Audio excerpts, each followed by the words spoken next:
And what's up, folks? Your boy MMG Smurf here, coming to you live from photo studio here. Once a day, once let that go all the way through. Get some coffee now. I got all the badges in my rolly bezel. They be asking where I got it. You can't block the magic. What's up? I'm gonna hop right into it today. Mass looting strikes San Francisco Bay Area, but the funny thing is, well, not the funny thing. There's nothing funny about looting.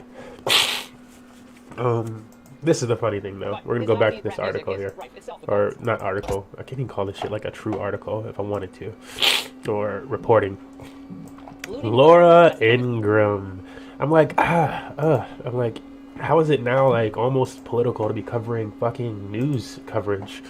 You know, like, I feel like they should really just be like, okay, like, let me show you guys the difference between this type of news coverage first, because people don't get, like, why it's, like, weird.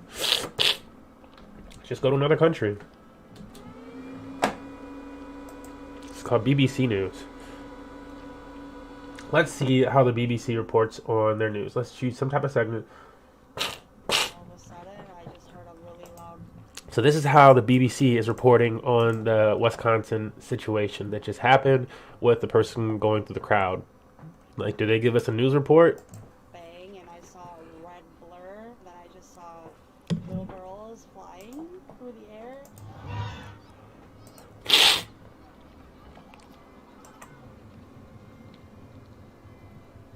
Jesus. The truck came out of nowhere, and all of a sudden you just hear the sound of people getting hit. The sound was crazy. It was just a lot of silence. You saw the people on the ground. I'm a nurse, and my mother-in-law was saying, "Can you go and help people? Can you go and help people?" So I went out there. The first gentleman we saw on the ground had people by him. He was alert and oriented and weak. So we moved on from him across the road, and that's when we came across the little boy that was in the road, turning purple. I didn't really have to do CPR on him, but I felt his neck for a pulse, and he had one, but his eyes were barely open. What blows my mind is that it's all kids in the parade. Like, it's all kids. Just the parade kids. People had, when I came out this morning to go to breakfast at 9 a.m., everyone had little chairs lined up to watch the parade. Kids were super happy. This doesn't happen here. Like, I don't understand. There's people on the ground, but that's not enough reporting for us to get an actual story out of anything. We are nowhere near where we need to be. Okay, let's not go with that. It's too, like, one-sided. Let's go with the all playlist. I want something that's talking about man charged with. Okay, so this is where they're talking about the guy who actually ran to the audience. Let's hear this. Police in the American state of Wisconsin have detained the driver of a vehicle which drove at speed into a Christmas parade in the city of Waukesha, killing 5 people and injuring nearly 50 others. The vehicle had members of a marching band, and a local hospital says it's treated 18 children among the injured. In fact, I want you guys to hear this in normal speed, actually. Let's just go all the way through this. This is how the BBC is going to talk about it. Police in the American state of Wisconsin have detained the driver of a vehicle which drove at speed into a Christmas parade in the city of Waukesha, killing 5 people and injuring nearly 50 others. The vehicle had members of a marching band, and a local hospital says it's treated 18 children among the injured. Our correspondent Barbara Platt-Asher sent this report. This little girl narrowly escaped with her life. She had no idea what was hurtling towards her. And here, the moment when the joy and festivity of the Christmas parade turned to horror and tragedy. A vehicle traveling at full speed struck members of a marching band. The driver continued forward, hitting and running over others in his path. And like, I don't want to see These that. young dancers, perfectly in step one moment, the next, brutally disrupted. People, families, and children ran for their lives. Others tried to save those crumpled on the pavement. It was just carnage. What the fuck is wrong with that dude? There were adults, children that were injured. Some of our first responders were there with their families. They left their families to treat people, helped with incident command, help transport. The suspect is a local man, Daryl Brooks, an aspiring rapper. He posted this video on his YouTube channel, including what looks like the red vehicle used in the hit and run. Court documents show he has a lengthy criminal record. Police said he had fled a domestic disturbance and that he had acted alone. But the result was devastating. This was the president's message to a community in mourning. Last night, people of Waukesha were gathered to celebrate the start of a season of hope and togetherness and Thanksgiving. This morning, Jill and I and the entire Biden family, and I'm sure all of us pray that that same spirit is going to embrace and lift up all the victims of this tragedy. This afternoon, the police cordon came down and the road reopened. But nothing feels back to normal. In the coming days, there will be opportunities to grieve and remember the victims together. But right now, the town is only just beginning to absorb the shock and loss. Barbara Platt-Asher. That's one type of reporting. You mentioned that the guy is a rapper. You mentioned that he's a man. You mentioned this and that. You mentioned that he has a lengthy criminal history. You mentioned that he's come from a previous domestic violence as before he runs his car through the situation. You mentioned the carnage, the chaos, etc. All of that gets mentioned without name calling or talking about Democrat or Republican or this or that. So let's go see what Fox News had to say about this. Exact same topic though. So after college football games wrapped up this weekend, I actually hid the television remotes from my kids. I do that a lot, but especially this weekend, because the footage of the flash mobs looting the stores in the Bay Area, in Chicago, and of course the horrific video of that Christmas parade massacre, is what you have to call it, in Waukesha, Wisconsin. It was just too much ugliness and depravity. Couldn't take it. But then I realized, of course, I have an obligation to explain this all to my kids. Laura Ingraham sounds like the type of white woman that would not tell her children about any type of racial injustice until they get to school, and they're calling black children, Asian children, Hispanic children out of their name all sorts of weird ass racist shit because you don't cover it at home. And you wait until, well, they're all around white kids all day. And so when they see somebody different, they say weird ass shit. That sounds like Laura Ingram's children. If I'm going to put an opinion piece out there, Laura Ingraham, just from what you said, though, that's a problem within America. It's a really big problem within America. That's what you face as a minority in America, but a global majority whenever you go to school. And so I told them, look, the stealing is happening because liberal politicians have coddled and glorified radical BLM activists who market grievance. So the stealing has happened because liberal politicians have glorified this, apparently. And they market resentment nationwide. They market resentment. The liberal politicians, the free thought, that's what liberal means. Ability to do things, free thinking, and not just be coerced into whatever the fuck. So while everybody tries to make that like I don't think people should assign to a party, liberal or conservative or this or that. You should probably be somewhere in the middle, where you have some conservative feelings and traditions and stuff like that, and then you have some liberal-minded things. That's just what makes you American. The fact that you are free thinking, the fact that you do go out there like Laura Ingraham. Your whole fucking show right now is liberal as fuck. This is not any type of conservative. You're pushing an agenda with this show. You're over here doing exactly what the fuck you're talking about the Democrats are doing, or the Liberal Party, or whatever the fuck you want to try to blame fingers to, because you have some type of agenda. But let's hear this. To explain this all to my kids. And so I told them, look, the You stealing is happening. You should, Laura, because that's being an adult and a parent. Liberal politicians have coddled and And then, okay, so she's telling them this. Listen to what she says. This is what she has to explain to her children. And then listen to what she says right after that. And I realized, of course, I have an obligation to explain this all to my kids. And so I told them, look, the stealing is happening because liberal politicians have coddled and glorified radical BLM activists who market grievance and they market resentment nationwide. So these must all be radical BLM activists that market grievance and resentment. You're really not marketing any grievance and resentment by talking about Trump in the next presidency, almost a year into the next presidency. And you're talking about Trump this and that. That'd be like people being like, you know what Obama did right and stuff like that during the Trump. Like, no, we were worried about all the fucked up shit Trump was doing. Like, if anything, you would just be like tearing down the Biden administration and not mentioning other administrations. You're not doing that. You're talking about how can we get this topic back to Trump? How are the Trump things better? And it's weird to me. It's really weird to me. It's weird to me that you sow this division between Republican and Democrat and liberal, and the only right way is conservative, because fuck if you had feelings that match multiple things. Fuck if you were multifaceted, right? You gotta be this one fucking monolith to be with Laura Ingram's tribe. And that's apparently the monolith that's not sowing any type of resentment or anything. Okay. Now remember in this who market grievance and they market resentment nationwide. Market grievance and resentment nationwide. Okay. So you're not doing that. Let's make sure she doesn't do that the entire show. She's not allowed to market grievance or resentment toward anything. In the summer of 2020, it was Gavin groveling. For those of you that are out there protesting, I want you to know you matter. And I want you to know I care. We care. You've lost patience, so have I. You are right to feel wronged. You are right to feel the way you... Bro, no shit.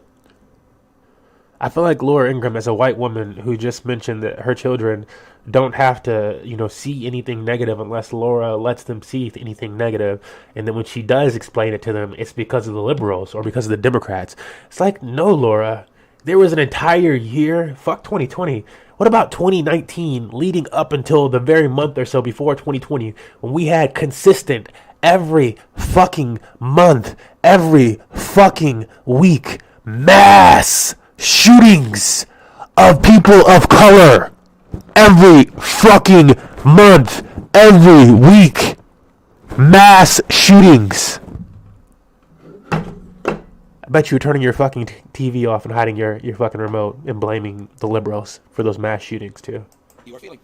Oh, just like going to take a shower after watching him. And who can forget San Francisco's... But like, hey, none of that happened because of marketed resentment or anything like, none of that happened because of that. Okay. You're right to feel the way you are feeling.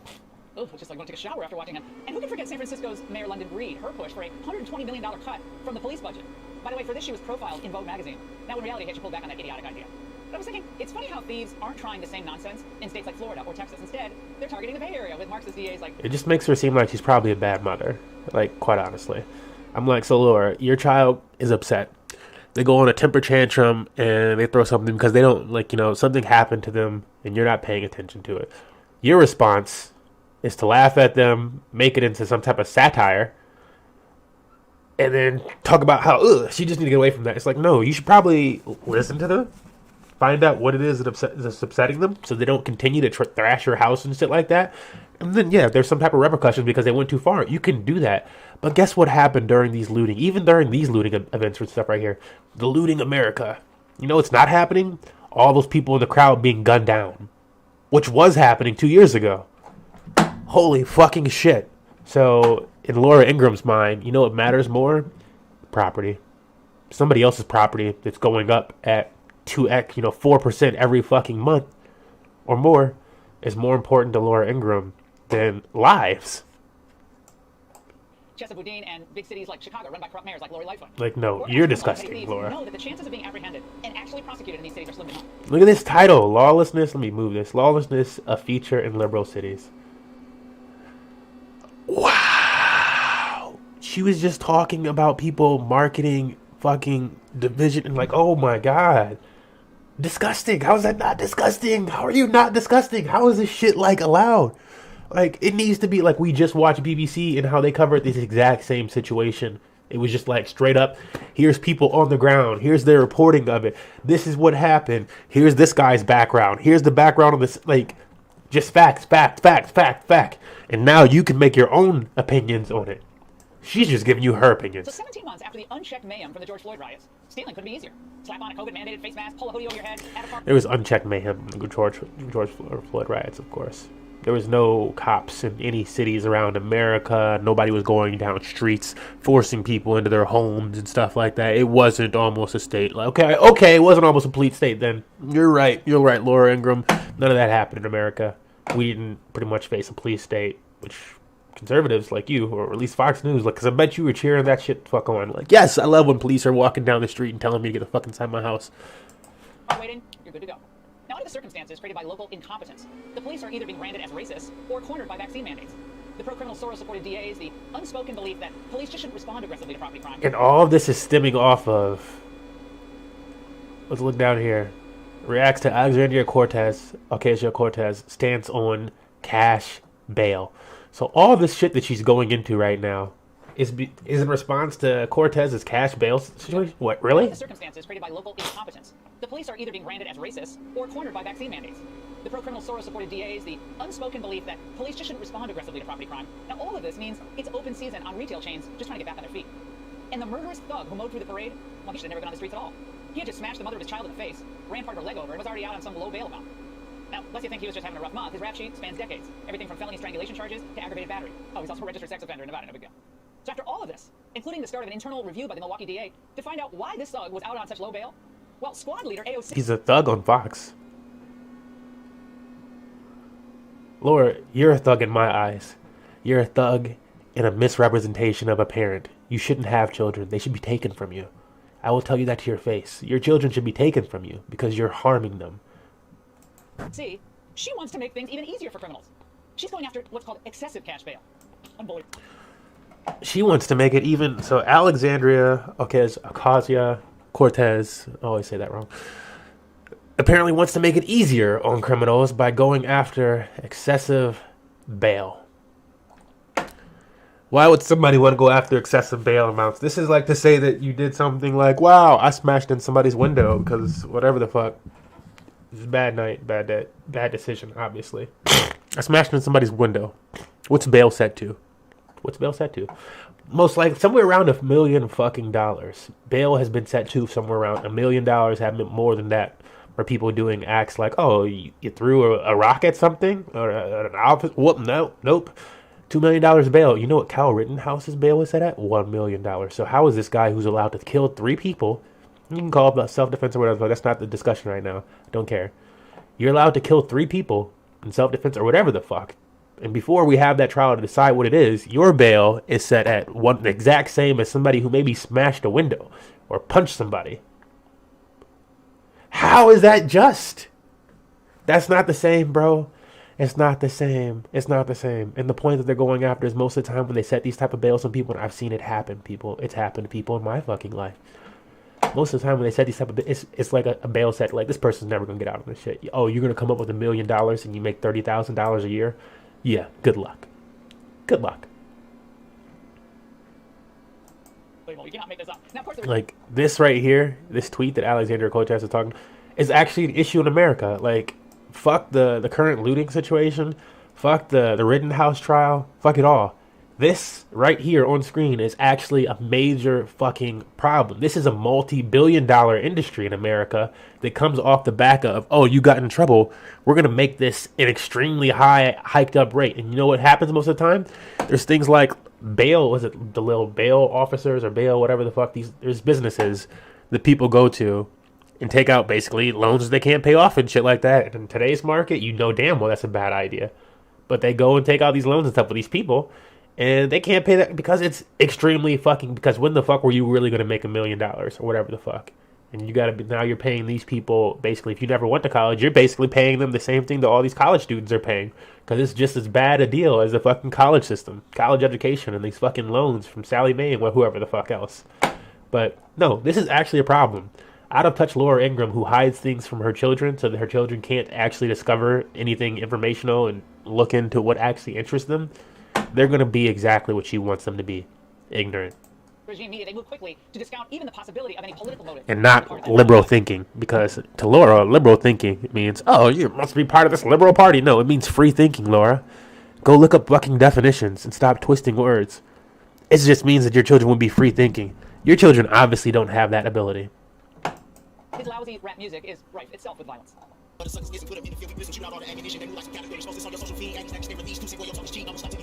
the lyrics, if you can call them that, are all about fury and revenge and words scattered through. Yeah, but it's all healthy self-expression. We'd be told in a college seminar on hip-hop. Now, of course, Hollywood, or the schools, even corporate America, they're in a constant state of apology over America's past and present. So they've lionized Colin Kaepernick, so-called anti-racism, the BLM movement. And life in our country, we're supposed to believe, is vicious, it's unfair, it's racist, and it's rigged. You go on social media, and you're actually going to see people tonight who have fancy titles next to their names making excuses for looting. We're entitled to what you have. You didn't build that. You don't deserve that. You're living on stolen land. You're racist. Blah, blah, blah. Goes on and on. It's even called consumer reparations. You will not and must not stop them. For if you do, they will cry racism. They will even cry racism if no black person was involved in a high-profile case. I find these people disgusting. Ellie, I'm disgusted at what I'm seeing. It's not just this trial, it's other trials. But this in particular, the fact that white supremacists throat is wild. And celebrate this little murderous white supremacist, and the fact that he gets to walk the streets freely. It was an injustice. This was worse than any appeal trial. This idea of white vigilante violence, where white men feel that they have the right to enforce the law themselves. I think this guy came the closest to hitting it on the head. Like, that's a bit true. Where it's just, yeah, we just have a really weird system, guys. Like, say what you want, but do you really feel like a black person would have been able to come from some other state and just travel across state lines with an automatic rifle, go into any escalation period, and then kill multiple people, and number one, it make national news and be covered like the way that it was covered, and then they get a successful fucking trial, like, that gets I don't think so. Do you think they would have? I'm like, unless it made that national news, they're also not getting the fucking bail. They're also not getting out on that $1 million bail. And like, while Kyle was not getting that national attention, he got out on bail. Okay. I'm like, it is a different world, people. It is a different world. And when people cry about this stuff and they're like, oh, the verdict and this and that, It's like, you are in the majority in America, and the conservative mindset is also the majority in America. While you're trying to pitch the idea that free thinker, people that are liberal, or people that are anarchists, or whatever the fuck else, are the majority, that's bullshit. The vast majority of people watch your channel, listen to you, think that's the truth. That's the majority. And you're peddling other bullshit like you said you didn't do at the very beginning of this shit. Like you said, oh, the Democrats do that. It's like, no, Laura, you hear Fox News do that, and you sow that division between Democrats and Republicans because they have to watch something for news. They don't know what else to watch. They might be low income and not know how to search out these other means of like information. And guess what they go to for news? You and your opinions. And when you have somebody's opinions coming at you day and night and day and night and day, and it's their opinions, here's a little bit of truth, here's some opinions, and guess what? It starts to wear on you. And you start to have the same opinions as that person. That's known as groupthink, Laura. People celebrating this. Of course, that's all about the Rittenhouse trial and verdict. And yes, there are connections among the chaos in the streets after the Blake shooting, the multi-day looting spree, and the parade tragedy. All of these scenarios sprang from a refusal to enforce the laws as written, and the impulse to blame racism as a convenient cover. I don't know how the parade tragedy sprung from refusal to go by laws as written. Really? In what? How? The only connection between all three of those things is somebody of color. That's the only connection between all three of those things. Somebody of color drew Kyle Rittenhouse down to Kenosha. Somebody of color ran through that crowd. And then I can't even remember her other bullshit. But I'm like, that's the only connection. Dude. For you to, it's so ugly. It's so ugly, people. This is what you actually need to wake up from. I'm like, you can still get news and stuff like that. You probably really just shouldn't listen to Fox. It's really opinionated. And like most of the time, you can actually just go out and find actual information and not opinion that's like actually sowing division. It's kind of disgusting. He sunk further into the gutter by leaning into the anger of the left after the Rittenhouse verdict came out. And Harris implicitly agreed that there were racial undertones in Rittenhouse's getting off. Bro, yes, there are. He didn't get any charges at all? Word. No charges. Word. Nothing. Word. Okay. Apparently you're allowed to do all that shit with automatic rifles and stuff now, especially when getting caught. Like, so next time anybody of color or something like, gets caught traveling across state lines, has an automatic rifle where they shouldn't, etc., let it the fuck go. If we're willing to let this go, maybe we should also let go when people are taking a knee. We should learn to let other shit go then, because that's pretty fucking big. Again, the difference in these situations is people are looting and stuff like that. Sure, that's not good. Guess what wasn't being lost? While goods are being lost. Lives weren't being lost until we got the exact same situation in there that was doing all the mass shootings and they killed 3 people. Bruh, like, if you can't see that, there's been one population doing all those fucking shootings and stuff like that's okay. That's your own blindness that I don't know, you'll wake up to it when they shoot your family. Like, when a mass shooter, like, gets your family or something like that, then maybe you'll wake up and you'll be like, oh, fuck. Look at that. And they were claiming conservatism while doing it and stuff like that. Well, I guess it's okay. No, you're not going to think it's okay. You're going to be like, damn, they killed my family. It's not okay. Maybe we should have done something about this ahead of time. Maybe we should have stopped sowing him. Like, the doing something about it ahead of time is like being like, fuck the race wars. This and that. People, just stop sowing division. Like, let's just go with straight up facts. How do other people feel? What's the motive here? We're not doing that shit. The criminal justice system more equitable and clearly there's a lot more work to do. Now, talk about a hit and run. She spews her acidic accusations about her country, then she scoots away. Can't risk being asked real questions by real reporters, can't. Really? Now, I spent the majority of my career working to make the criminal justice system more equitable and clearly there's a lot more work to do. Now, talk about a hit and run. She spews her acidic accusations about her country. Acidic accusations. Leaning into the anger of the left after the What? As many of you know, I spent the majority of my career working to make the criminal justice system. I spent the majority of my career making to work the criminal justice system more equitable. That's acidic about our country. Those are acidic. Really? That's the type of person we're listening to. Oh my God. I'm about to go into actual learning about stuff, like in education and economics and stuff. But Jesus Christ, really? That's the type of division. Like, this is the same person that was earlier in her fucking show talking about, the Democrats and the liberals are sowing division by doing this and that. And it's like, bro, she can't say that this is what I've done in my career. Like, I'm trying to make things more equitable, which is a fucking thing, Laura. It's less than 50. It's like less than, was it like 60 something years or something like that now? 60, 70 years or so. Since we had an entire split country. We had segregation and all this other bullshit. Ridiculous levels. Like, and you think that shit went away overnight just because I can say it 60 years ago, something like that? You think because it was 60 years ago when that was just like, that's like the law, that, oh, okay, now that the law's been lived, that'd be like, okay, now Trump's out of office. What's the feeling the very next year that Trump's out of office? If you're a Trump fan, and so like let's say like right now, you're a Trump fan, right? That's fine. You believe that segregation is wrong, maybe. Or that, like, people shouldn't be, like, all racist. So you believe that's actually wrong. Good. Do you literally believe, tell me now, do you actually believe that the year after they ended segregation, all the people that truly were racist in their heart and stuff like that and were fighting against it just said, fuck it, well, now that that's the law, I'm just going to stop because I'm a conservative. I'm on this other party, so now that it's the law, I don't feel that way anymore. No! Because you don't feel that way about Trump. Why the fuck would anything else work that way, dude? That's stupid as fuck to think that. No, you're going to go on feeling that way for as long as you want to feel that way. And you might put it into your children. Like the way Laura's telling, she's putting in shit into her children. That's the real fucking thing of this. And so if Laura goes and she needs, like, I don't know, 10 more years before she has children, then she has children, that's 20 years, that's 30 years. We got half the time of this. So if you're 30 years old, maybe you're on the cusp of really not being brought up by some truly racist ass shit or racist agenda or racist opinions that might just slip into shit. Maybe at 30, you need to be like 10 to possibly be on the other side of this stuff. Truly. Otherwise, no. No. But they won't let you know that. They don't want you to know that. They don't want you to remember how recent things were. They don't want you to know that the United States dollar has only been in its current system and not backed by any fucking actual asset for less than 50 years. They don't want you to know anything. They want to sow division. Now, talk about a hit and run. She spews her acidic accusations about our country, then she scoots away. Can't risk being asked real questions by real reporters, can we? Now, the fact is, everything we warned you about during the 2020 campaign is now happening.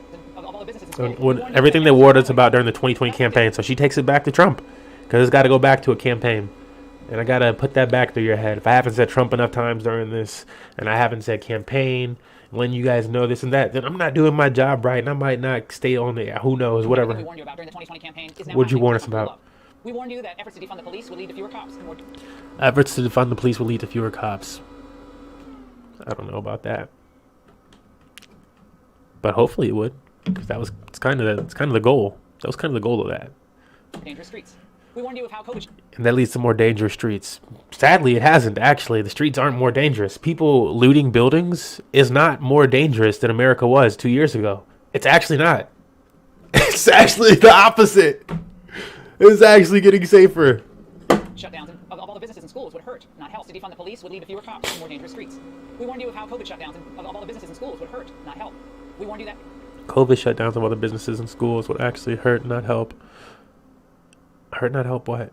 You got to be more specific. Politicized school boards would ruin. But being vague is cool, because that's what gets you to say whatever the fuck you want.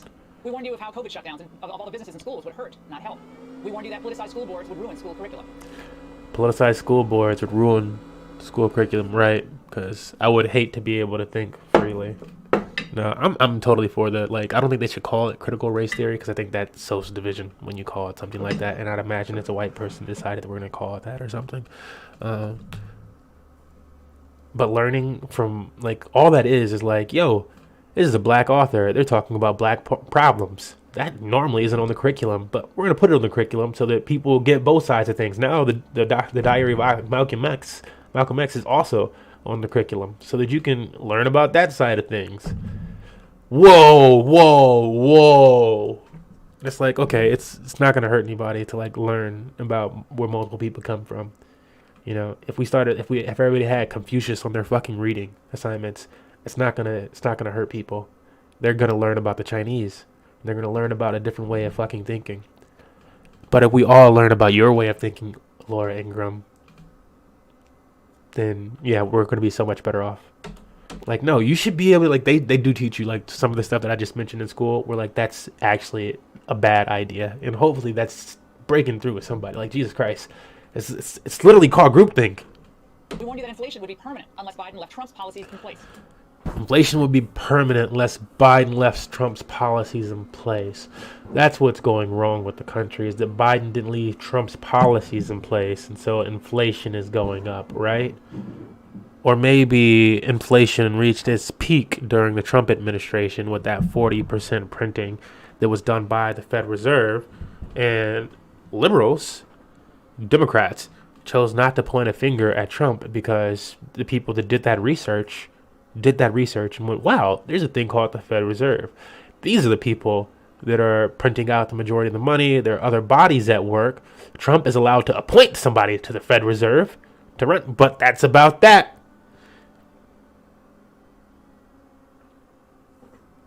It's not an actual government body. 40% of all United States dollars in existence.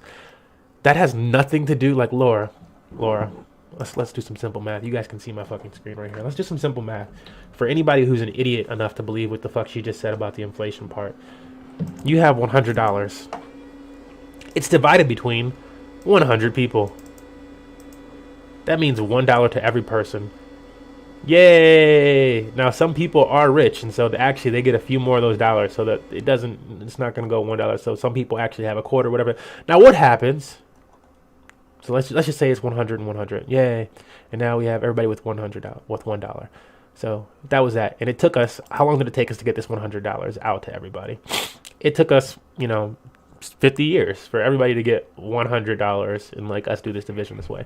Now, over 1 year. So this is the work of 50 years. This $100 divided by 100 people, 100 families, equals $1. And this took us 50 years to get to this situation. And that's like you can think of that 100 as like an annual salary or something like that for middle class. Let's just say that that's the middle class annual salary or average or something like that. Now, what's 40 fucking percent of that?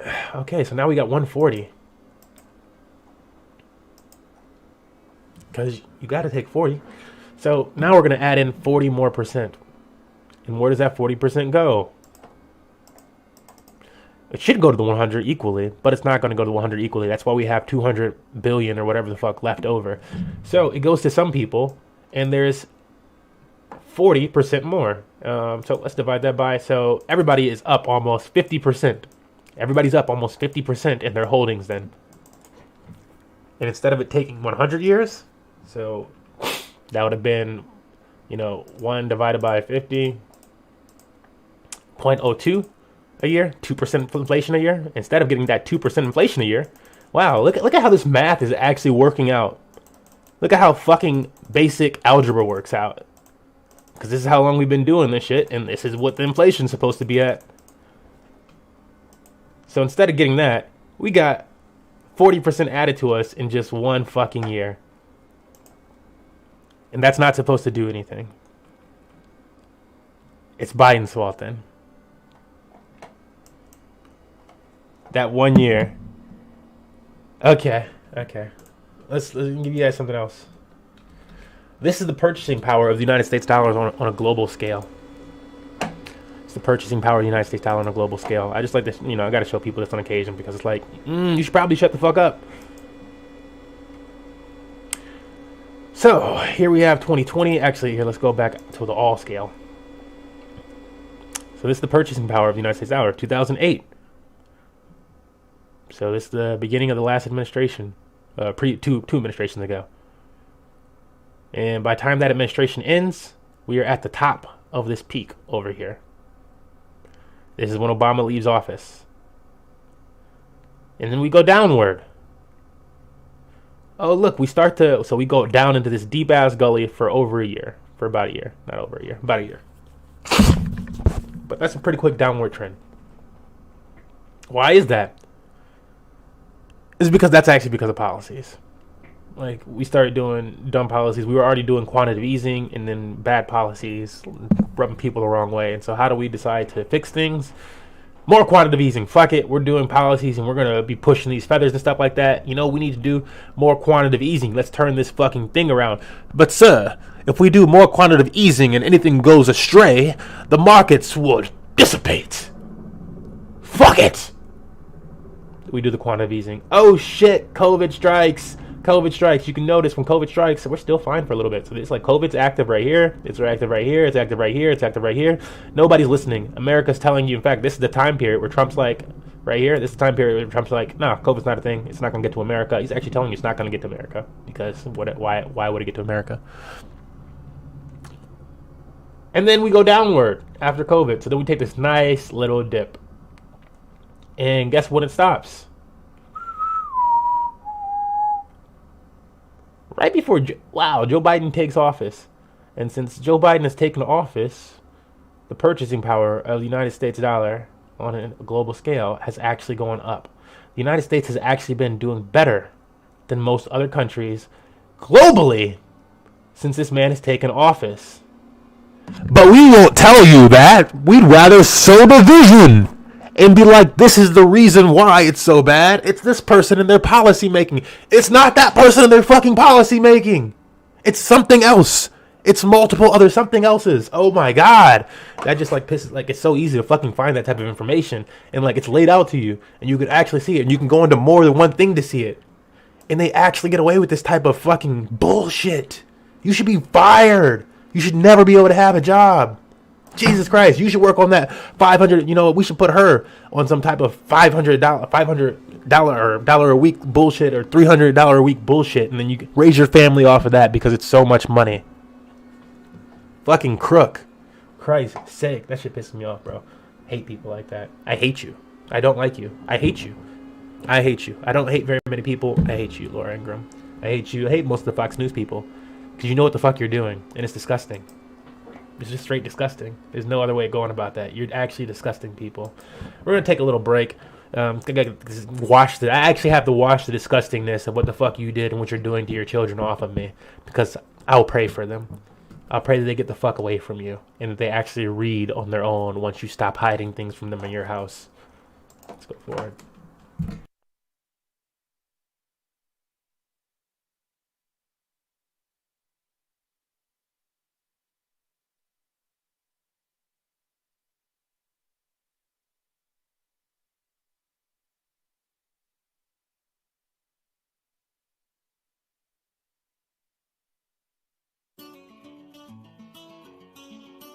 Yeah, you are. Yo, Hash Brown from Team Hodl here. And I hear a lot of people talking about blockchain and putting your skin in the game, getting some skin in the game, investing. But Wax.io is actually putting skins in the game. What you know about that? Do your research. On my PC playing games, attack to win, stacking skins and cash them in where Wax begins. I play rank some half step, like the way I exchange my assets. My hero just needs a last set. Cut my items for Wax tokens, created by the cats who made OP skins. Buy a seller, trader, even ransom for a day. On the blockchain, the decentralized way. Employing contracts smart so you can play your part. An inroad from mass adoption to start. In an instant, payments instant, and security protecting you from misintents. Get paid to create or appraise. Playing video games for most of my days. From CSGO, PUBG to Dota 2. Esports about to bubble like Boba do. Hustle like Fed, get the Fetty. Trading on Wax, these cats who ain't ready. Evading the If you actually think that you could break somebody's public property and then $1 million bail for $200, $500, $2,000 window is justice, $1 million bail, a $500,000 bail is justice for that situation, you're out of your fucking mind, and you really don't get the whole purpose of the Alexandria Ocasio-Cortez thing, like where she's talking about that shit in this fucking excessive bail industry. It is excessive. It is excessive. Please do some research. Please do some of your own research, because Fox News is not going to do it. Anytime they talk about shit, actually, you should just go out there and do your own research about that exact same topic. Christ. It's not just Bitcoin. Litecoin doubled in one day a couple of weeks ago. I think it's up 7,000% this year. I'm going to call it a craze, and I don't mean that in a negative way. How do you think this all ends? Tell Khaled I got crypto keys. Investing money just to get more cheese. You paying taxes, I don't get no fee. Them coins stacking, I got chips on me. I got coin like Mario, up and turn up the audio. This that dollar flow, this the shit you just gotta know. You carry them knots, nigga, ain't what I prefer to do. Hot spitter, that ain't the currency I'm referring to. I'm talking Bitcoin getting fast, top yo De Niro. Trap niggas, turn your stash spots to Monero. If you watch it hustling, homie, your new way to block games. Take that fucking block change, put it on the blockchain. Fuck the Fed, we just laughing at them cause they can't touch it. All this ripple, put a ripple in my central bank budget. Ponzi schemes, promising payoffs, turn me way off. We don't fuck with Big Connect, that's that Bernie Madoff. Sucker, tell Khaled I got crypto keys. Investing money just to get more cheese. You paying taxes, I don't get no fee. Them coins stacking, I got chips on me. I got that digital gold. I got that digital gold. I got that digital gold. I got that digital gold. I got that digital gold. I got that digital gold. I got that digital. You know, and to put things into perspective about Laura Ingraham, the type of children she's raising, the type of people that she's keeping from this type of, oh, I don't want you to see this type of stuff. I don't want you to like know about this unless I give it to you. Then my children, and I'll tell them when I do explain it to them, it's the liberals' fault. It's the Democrats' fault. That's what she said she's going to tell them when she has to break some down to them. She's not going to talk about other things. She's not going to talk about, well, somebody did this and this and that and this person. She's going to be like, well, the black people did this and they're angry at blah, blah, blah. Like, that's how she's going to be explaining it. I'm like, wow. You know what type of country we'd have if black people's parents like explain shit like that to their kids? You know how angry black kids and stuff like that would be? Like, no. They're over here trying to make sure that we can get along, bro. It's disgusting to see that's the other side of things. Just the fact that she said that. But let's look at the difference here. What Laura Ingraham is hiding and hiding from the world and like how she's trying to influence her children and how the rest of the world works. Laura Ingraham is a woman who makes $15 million per year as salary. This is among the highest salaries among Fox News hosts. Oh, among the highest. So there's somebody who potentially gets a higher salary. $15 million. That's over $1 million per month. Over $1 million per month. If these people ever try to talk to you and say some shit about, oh, I'm with you, and well, what are we going to do about this? Like, dude, she is not a we. She has a net worth of $40 million and is making $15 million per year. I don't even, like, bro. No, she's not you. You need to stop listening to these people. You need to stop listening to these people. Oh my God, it's horrible. Like, she's not one of you. She's not for you. She does not know what you go through. I guarantee you. You think somebody who makes $15 million a year is going to be living the same type of life that you live, going through the same experiences that you go through? Or you think that maybe they're being fed some type of script that lets them say things that make you react a certain way? Because if you had $1 million, you could do the research to make people react a certain way and be really tricky with your shit like that. We see Instagram models and shit like that to do more so. But it must be a surprise. No way Fox News is gonna do that with this person making $15 million and only talking about one side ever. Why was the BBC reporting so differently? You paying taxes, I don't get no fee. Them coins stacking, I got chips on me. I got that digital gold. I got that digital gold. Sure. You know what I'm saying? Like, if that upsets somebody and they're like, oh, this guy is the worst. Oh, what are you talking about? You're bullshitting. I'm like, what am I bullshitting about? Bringing numbers to your face? Talking about the fact that there actually is an excessive bail thing? Like, you can actually do that research. You can actually look that up. People are already working on it. Because it's a thing. That's why Alexandria Cortez is working on it now. Because it's been a thing. Like, for somebody to say these are not, it's just like, wow, you're just going to go anything that somebody says. You just don't like them, huh? Okay. That's literally the world we're in right now, though. Fuck it. Let's move forward. We're going to start up this next video. It's time to learn. because that's what you're working with, if you want to call it working with, in America. These are the type. Laura, she's, apparently she's trying to help America. If I were a news reporter, I feel like it would be important to let people know what happened at a situation, let people know both sides of a situation, and then let them form their own opinion around a situation. I would not try to lead them down any type of misleading path or something like that. It's like, no, you're here to, and you should know the influence that you have over people in this type of situation. That's not how she operates. She operates around, this is how I do it, this is how I see it, this is what is, this is what I'm going to say. Don't matter about anything else. I don't really need to look up any other facts. I can just promote what somebody said and then give you my opinion around what they said, and you'll take that as a fact. Because that's all she did. Like, literally, she just presented somebody else's, like, this is what happened, and here's my opinion of it, and this is what happened, here's my opinion of it. And I'm like, where's the ground people? Where's you talking to somebody else who's on the ground and like getting their insider's view of it, and like, oh, okay, and you're learning from them, and you're kind of just hosting everybody else's learning session about what the fuck actually happened. You're not doing that. You're giving us opinion pieces. That's not news. That's actually not news. It's like literally not news. That's not called news. That's an opinion piece. It's an opinion article, but it's not news. Peter, you said something earlier, and I want to take you back to it. All right, so these are a whole bunch of videos that I listed up here on Keynesian economics.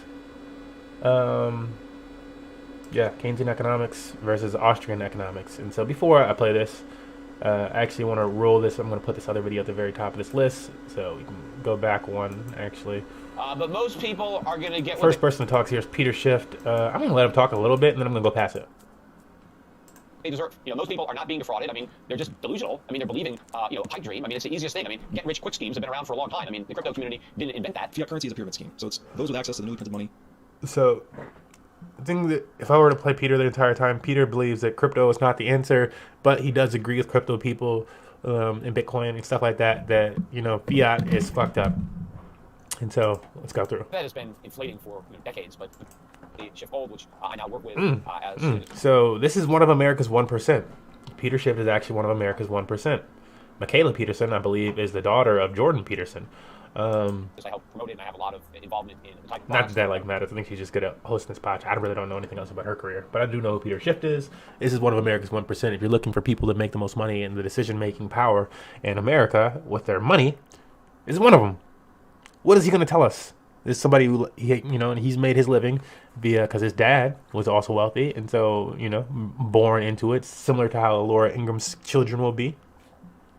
What's he got to tell us about inflation, though? What's this 1%er's opinion of inflation? Because Laura Ingram is not the 1%. They're sold there, and their approach to selling. She's up there, but she's not the 1%. In that 2-hour show 5 days a week, eventually turned it into the Peter Schiff Show podcast. So I've cultivated an audience there. I talk a lot about economics, finance, politics, put a free market libertarian Austrian economic spin on everything. Generally, I think put a free market libertarian Austrian economic spin on everything. Generally, economics, finance, politics, put a free market libertarian Austrian economic spin on everything.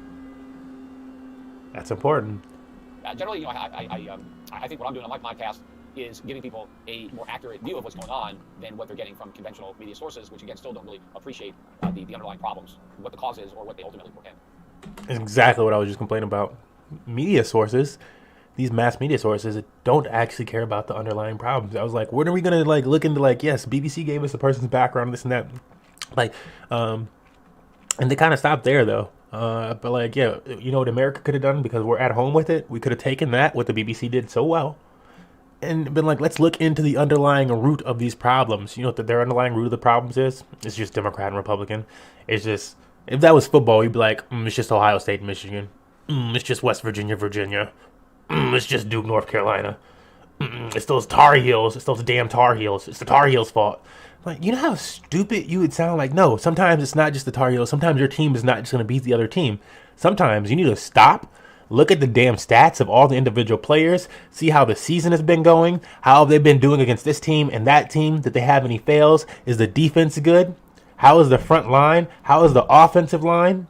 How are the defensive ends? How are the tight ends? How are the fucking receivers? Can we throw the ball down the field? Are we good at running the ball? All this shit goes into the equation in football, and a logical football fan will make a logical bet based on that type of things, or have a logical opinion on it, no matter what team they're fucking rooting for. They can be rooting for a team, but they're going to sit there and they're going to like, damn, okay, we don't have that good of a shot. Versus most people that are involved in the sporting and this and that in America, you got a team, oh, my team going to win. Oh, my team going to win. All right, but it doesn't really, your team is the underdog here. And so it doesn't really look like your team is going, well, my team going to win.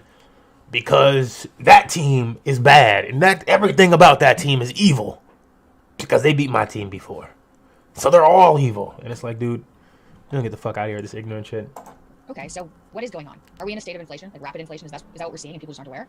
Well, the Fed has been inflating for decades, but particularly ever since Alan Greenspan showed up. It's like some high school rivalry or like fraternity versus fraternity type of bullshit. Like, Jesus. Like, watch Revenge of the Nerds, and that's basically Fox News versus educated people. He wrote the playbook that his predecessors have been following. But, we just kind of moved from bubble to bubble, and we're afraid of allowing market forces to restructure the economy in the way that it needs to be restructured, because the process would involve allowing market forces playbook that his predecessors have been following decades, but particularly inflation, like rapid inflation, is that what we're seeing and people just aren't, or what they ultimately look at. Okay, so what is going on? Are we in a state of inflation, like rapid inflation, is that what we're seeing and people just aren't aware? Well, the Fed has been inflating for decades, but wow, the Fed has been inflating for decades. It's almost like since they moved us off the gold standard, they've been inflating the United States dollar. And once you turn to quantitative easing, you increase that inflation x-fold. When is that ever going to make a Fox News fucking heading? When are they ever going to talk about that?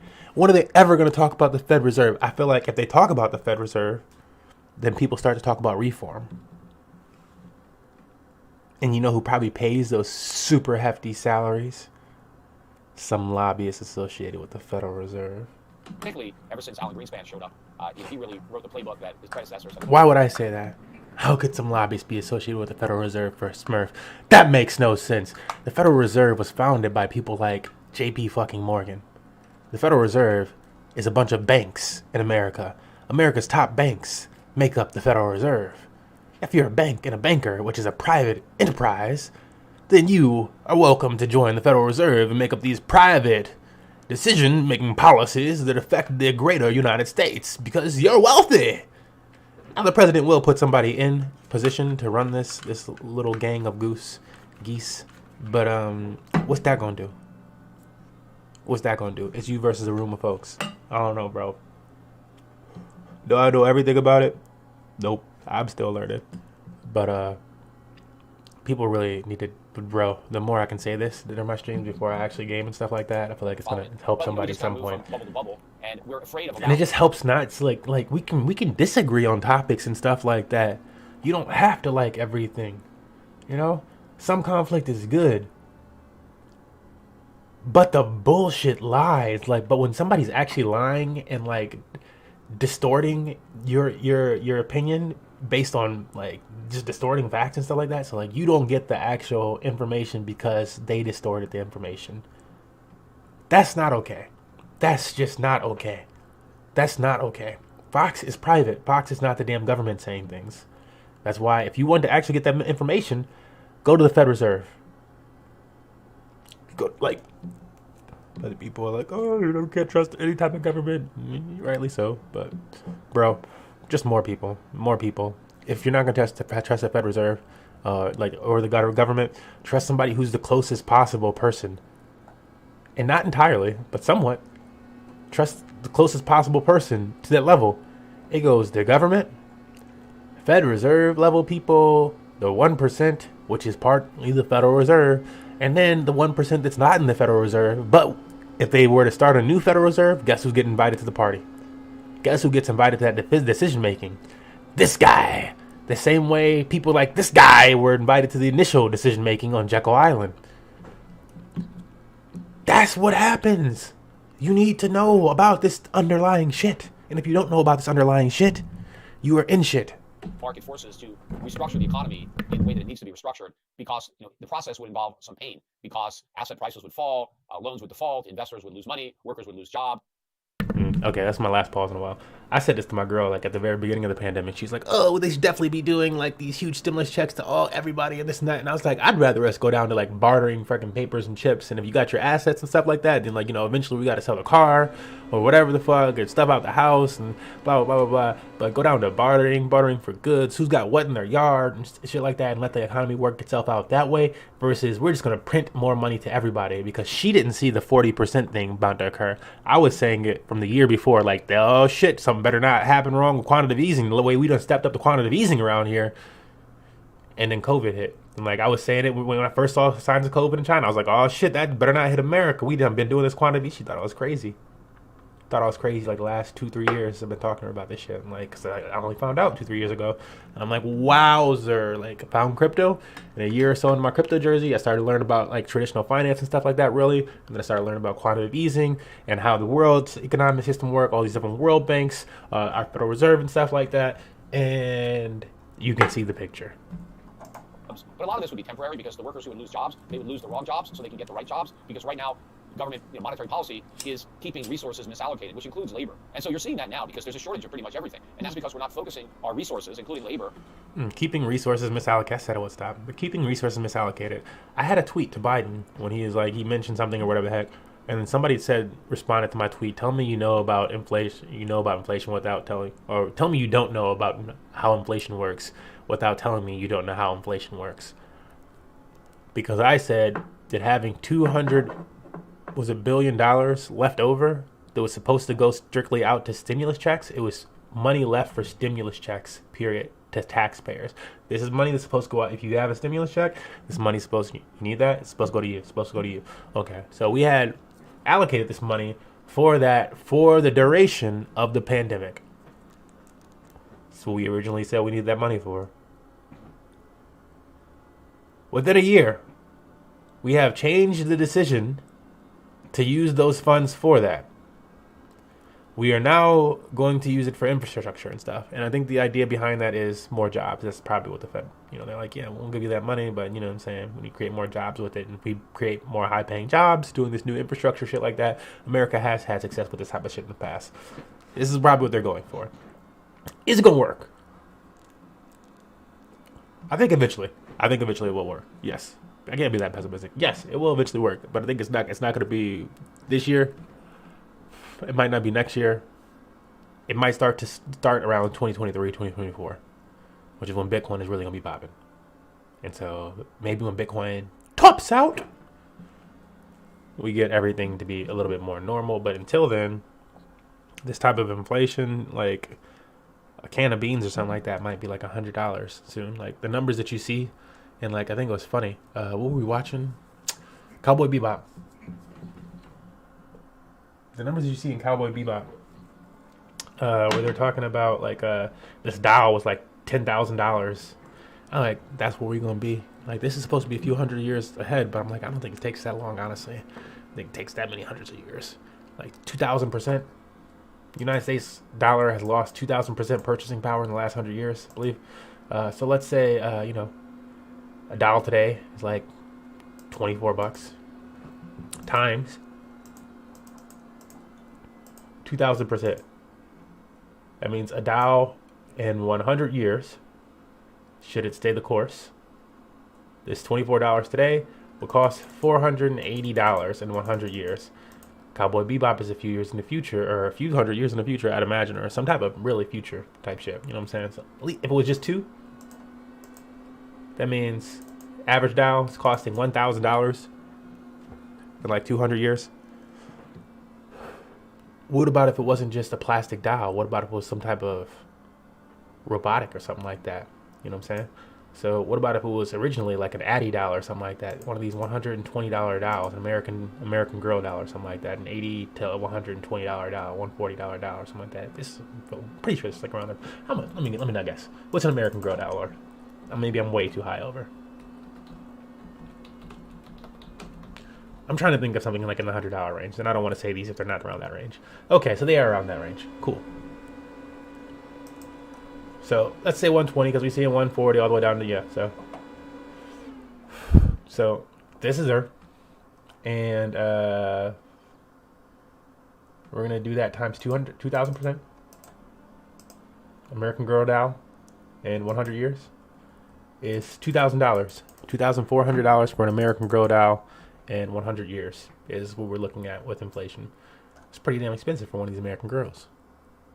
What about times 2? So that'd be 200 years into the future.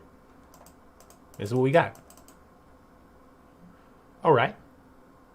Times, if inflation stayed the same. Okay, that's like way too much. You can see where we're going. And I feel like I did it incorrectly when I did the times 2 before, because it should have been like after my first number. I should have just did. It was incorrect to begin with. It needs to be like compounding over. But it's to make a point. It's only 100, 200 years or so away before it's going to be at these Cowboy Bebop prices for an American Girl doll. On producing the things that we actually consume. Because of the Fed, so much of the investment is going into things that we don't really need. It's a bunch of nonsense. A lot of the companies. So this part, I'd also agree with him on to some degree. I don't think he understands cryptocurrencies, and that's where, like I say, to some degree. Because if he did, he would be invested in some. He would understand, like, if you don't like crypto, then you should understand NFTs to a degree. I don't think he understands NFTs either, other than JPEG. Like, what about code? What about the code behind the NFT that unlocks certain things? What about if you had a fucking NFT on your phone that actually you hold it up to the door of a fucking ship? Or you send it to this ship. You send it from your wallet to this ship. It sends it back to you. Or you stake it or something like that. And it unlocks a door somewhere in the world. It unlocks a physical door somewhere in the fucking world. Yes, they can do shit like that. It unlocks a physical door somewhere. And whether it's you standing in front of that door or somebody else, somebody is allowed to go through that damn door, depending on the rules of that NFT and the code associated with it, smart contract associated. That has value, Peter. That has value. The same way that when you go down to the hardware store and you print a key to your house or to your whatever box, that key now has value because it accesses something. That's why you had to pay money to get it made, because there were things that went into it, the code or the material, and then whatever it does, however big it is, And so even after it's minted, for whatever amount of value that was worth, then it gains a new value, because maybe it's to an apartment, and every time you lose a key, it's $50 more for a key because it's access to your apartment. That's how the world works, Peter. You don't seem to get it when it's crypto, though. That are getting financing are not actually producing goods and services that we need now. They're just kind of harebrained schemes. And that's a good service. But since money is so cheap, a lot of these malinvestments are being made, and that would include everything that's going on. But he's right. We've got over 12,000 cryptocurrencies. There's new cryptocurrencies being created every day. There's a lot of real reason. There's new businesses being created every day, Peter. Yes, these are businesses. He needs to think of them as businesses in the same way that we have businesses that will fail over and over again in the pandemic. And when you look back at things like the Weimar Republic and other times in histories or any other like country and stuff like that, just in America, there's businesses that build and fail every day. And when there's economic hard times, there's businesses that build and fail that much more oftenly. Somebody might go out tomorrow and start selling fucking papers, and it just doesn't work out for them. Oh, fuck, it's a deadbeat dream. I wasted all my money. Then they failed. I'm gonna gather a bunch of my friends, and we're gonna start this gambling ring on horses or whatever the fuck, and we're gonna make it. Lose the money. People been doing this for years, Peter, and some of them are successful, and some of them aren't. These aren't not new things. And when you start thinking about them as businesses, and businesses that accomplish things that used to be accomplished in the traditional finance world and fintech, and you go, oh, now they're becoming more decentralized. People, the wider community has a say. Nobody has a say, etc. Or maybe it's more centralized, but it exists somewhere else in a different manner. Then you start to understand it. But you're too old. Resources, you want to be too old. Being used to basically conjure these things into existence. And he understands that part of it is about preserving his wealth. If I were to listen to this whole thing of him, he does say that part of it is about, if you have so much money, and I've said that before because I figured that was the case. I'm like, it's really about, you got so much money, you're afraid to lose any portion of that wealth, especially when you recognize economic downturns coming and stuff like that. You're like, well, then I can't be losing 1% right now. But it's like, really, if you put that 1% into something like that, you would have enough to go and invest back into your thing that you like so much, which is what other people are doing. And when those other people that are making that money, because it's not in your sector, it's traditionally in technology, Peter. Like, he thinks it's in gold, traditionally. No. What propels gold forward, century after century, is technology. The want and need for more technology from whatever race, from whatever corner of the globe. We want their guns or whatever. We want their this and that or whatever. We want their news, whatever it is. Whatever we want their spices, we want their doors, we want their light bulbs, whatever it is, we want their radios, we want their iron ores, we want whatever it is for that portion of technology is what propels things forward. When people make that money in those new sectors, that new technology sector, then they can transition it into gold, which they see as a long-term thing, and it is one of the long-term assets that exists. But you know what's another long-term asset? If you got it and you managed it and kept it up and this and that, a boat. If you had an old boat, got that thing as well. Everybody wants it today. You got one of those old boys. But guess what, Peter? The upkeep is difficult. And the upkeep of gold is difficult just in holding a heavy asset in a world that is getting lighter, where people want to actually fly. And that sounds like whatever it sounds like, but that's actually the world we live in. But in the meantime, all of those resources and energy could have been used making actual things. But we're not doing that. We're not planting new farm acreage. We're not opening up new mines and producing the resources that the world actually needs. We're just creating these cryptocurrencies that nobody needs. But a lot of people want them. But we are. Buy them, they're going to get rich, and they'll be able to buy all the products that nobody's making. And so meanwhile, the stuff that we're not making is scarcer and scarcer, and we have more and more money to buy it, and so the prices are just going to be going ballistic. And people, again, we're seeing just the cusp of that right now. And the initial reaction is as well just to dismiss it. It's transitory. It's temporary. Oftentimes, when you're on the cusp of a major change, very few people are going to recognize that that's actually what's happening. So they're going to try to rationalize it away. For years and years, the Federal Reserve was telling us the problem was that their policy goal was actually to create inflation because we were suffering from a lack of inflation, which was all nonsense the whole time. It was a way that they justified their excessively loose monetary policy, which they were pursuing to keep asset bubbles inflated, and so the U.S. government could keep spending money it didn't have without having to raise taxes. So the Fed was able to supply the money by monetizing the debt. It was inflated. It's all nonsense the whole time. It was a way that they justified their excessively loose monetary policy, which they were pursuing to keep asset bubbles inflated, and so the U.S. government could keep spending money it didn't have without having to raise taxes. So the Fed was able to supply the money by monetizing the debt. But now those chickens are coming home to roost, again, in a way that very few people really understand.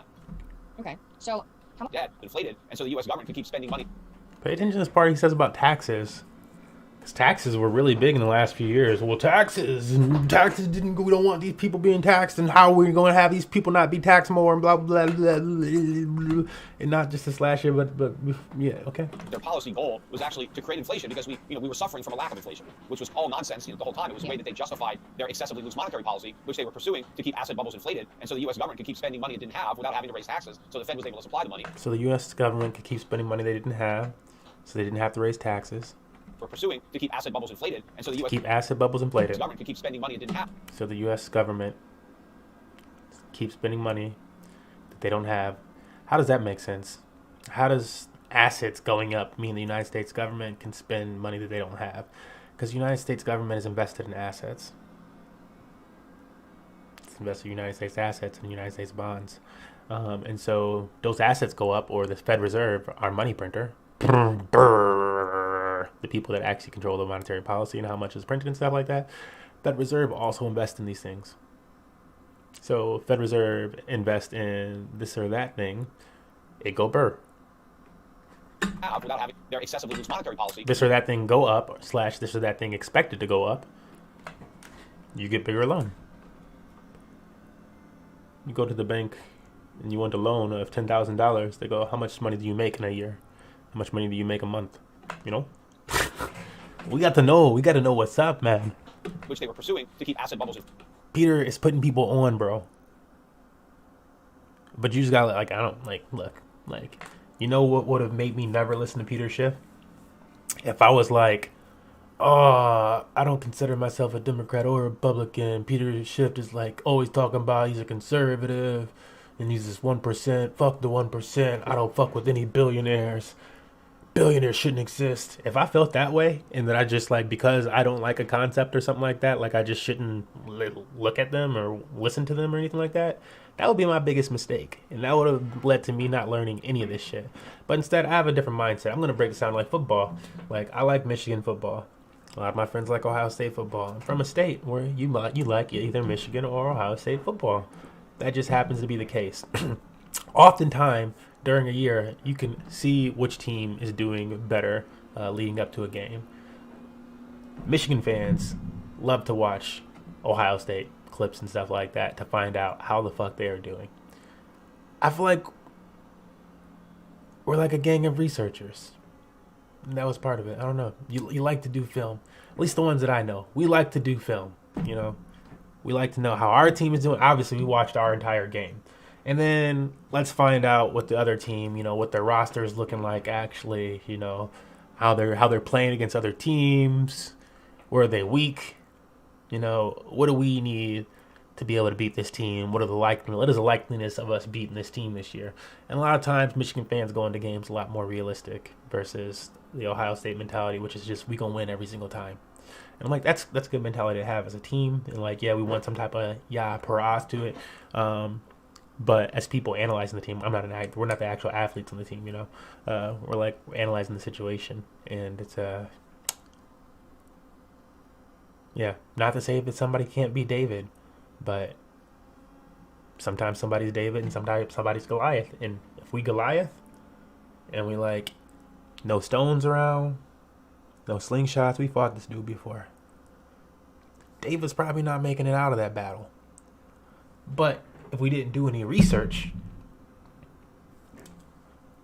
it's a different battle. I even feel like I got every word that analogy, but it's the practitioner of doing research here. Inflated, and so the U.S. government keeps and doing research on people that you might not agree with. You know, opposing opinions don't matter. Like, you should have some friends that you don't agree with on everything, especially if it's just not everything. Like, you enjoy each other, you get along and stuff like that, but you don't agree on everything. Maybe one or two things is just like, oh, oof.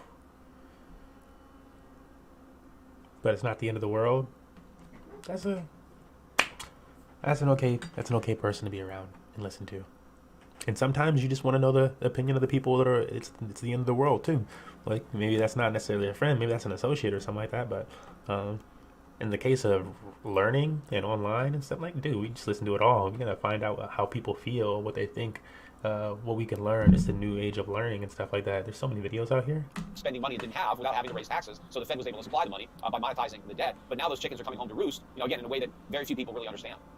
Okay, so how much of the inflation that's occurring now is coming home I'm gonna say that one time real smooth. So they're going to try to rationalize it away. For years and years, the Federal Reserve was telling us the problem was there wasn't enough inflation. That their policy goal was actually to create inflation because we were suffering from a lack of inflation, which was all nonsense the whole time. It was a way that they justified their excessively loose monetary policy, which they were pursuing to keep asset bubbles inflated. And so the U.S. government could keep spending money it didn't have without having to raise taxes. So the Fed was able to supply the money by monetizing the debt. But now those chickens are coming home to roost, again, in a way that very few people really understand. Kayla, thank you. So it was a way of monetizing the debt. That's why we are off the gold standard. That's why the buying of stocks and bonds and this and that. That's why we're just trying to handle this debt and with the debt ceiling and all this other shit, so that we can eventually pay back these loans and stuff like that. The United States actually owes the world, and the world owes United States for things now and stuff too. It's not just a one-way street, and other countries owe other countries things. And what do they pay those in? United States dollars. And so it's a big, huge looping highway thing, and pays to learn. This should be good, but before we get started, can you give a brief background about who you are and what it is you do? Sure. My background is in accounting and finance. I'm a former hedge fund manager in the crypto asset space. And then, largely influenced by your father's work and the work of some others, I've decided to pivot full-time into education. And a lot of my educational efforts are focused on history of money, economics, philosophy, all connected to Bitcoin. So a lot of people in the Bitcoin universe call this the Bitcoin rabbit hole, where you start to ask these fundamental questions like, what is money, what is government, what is value?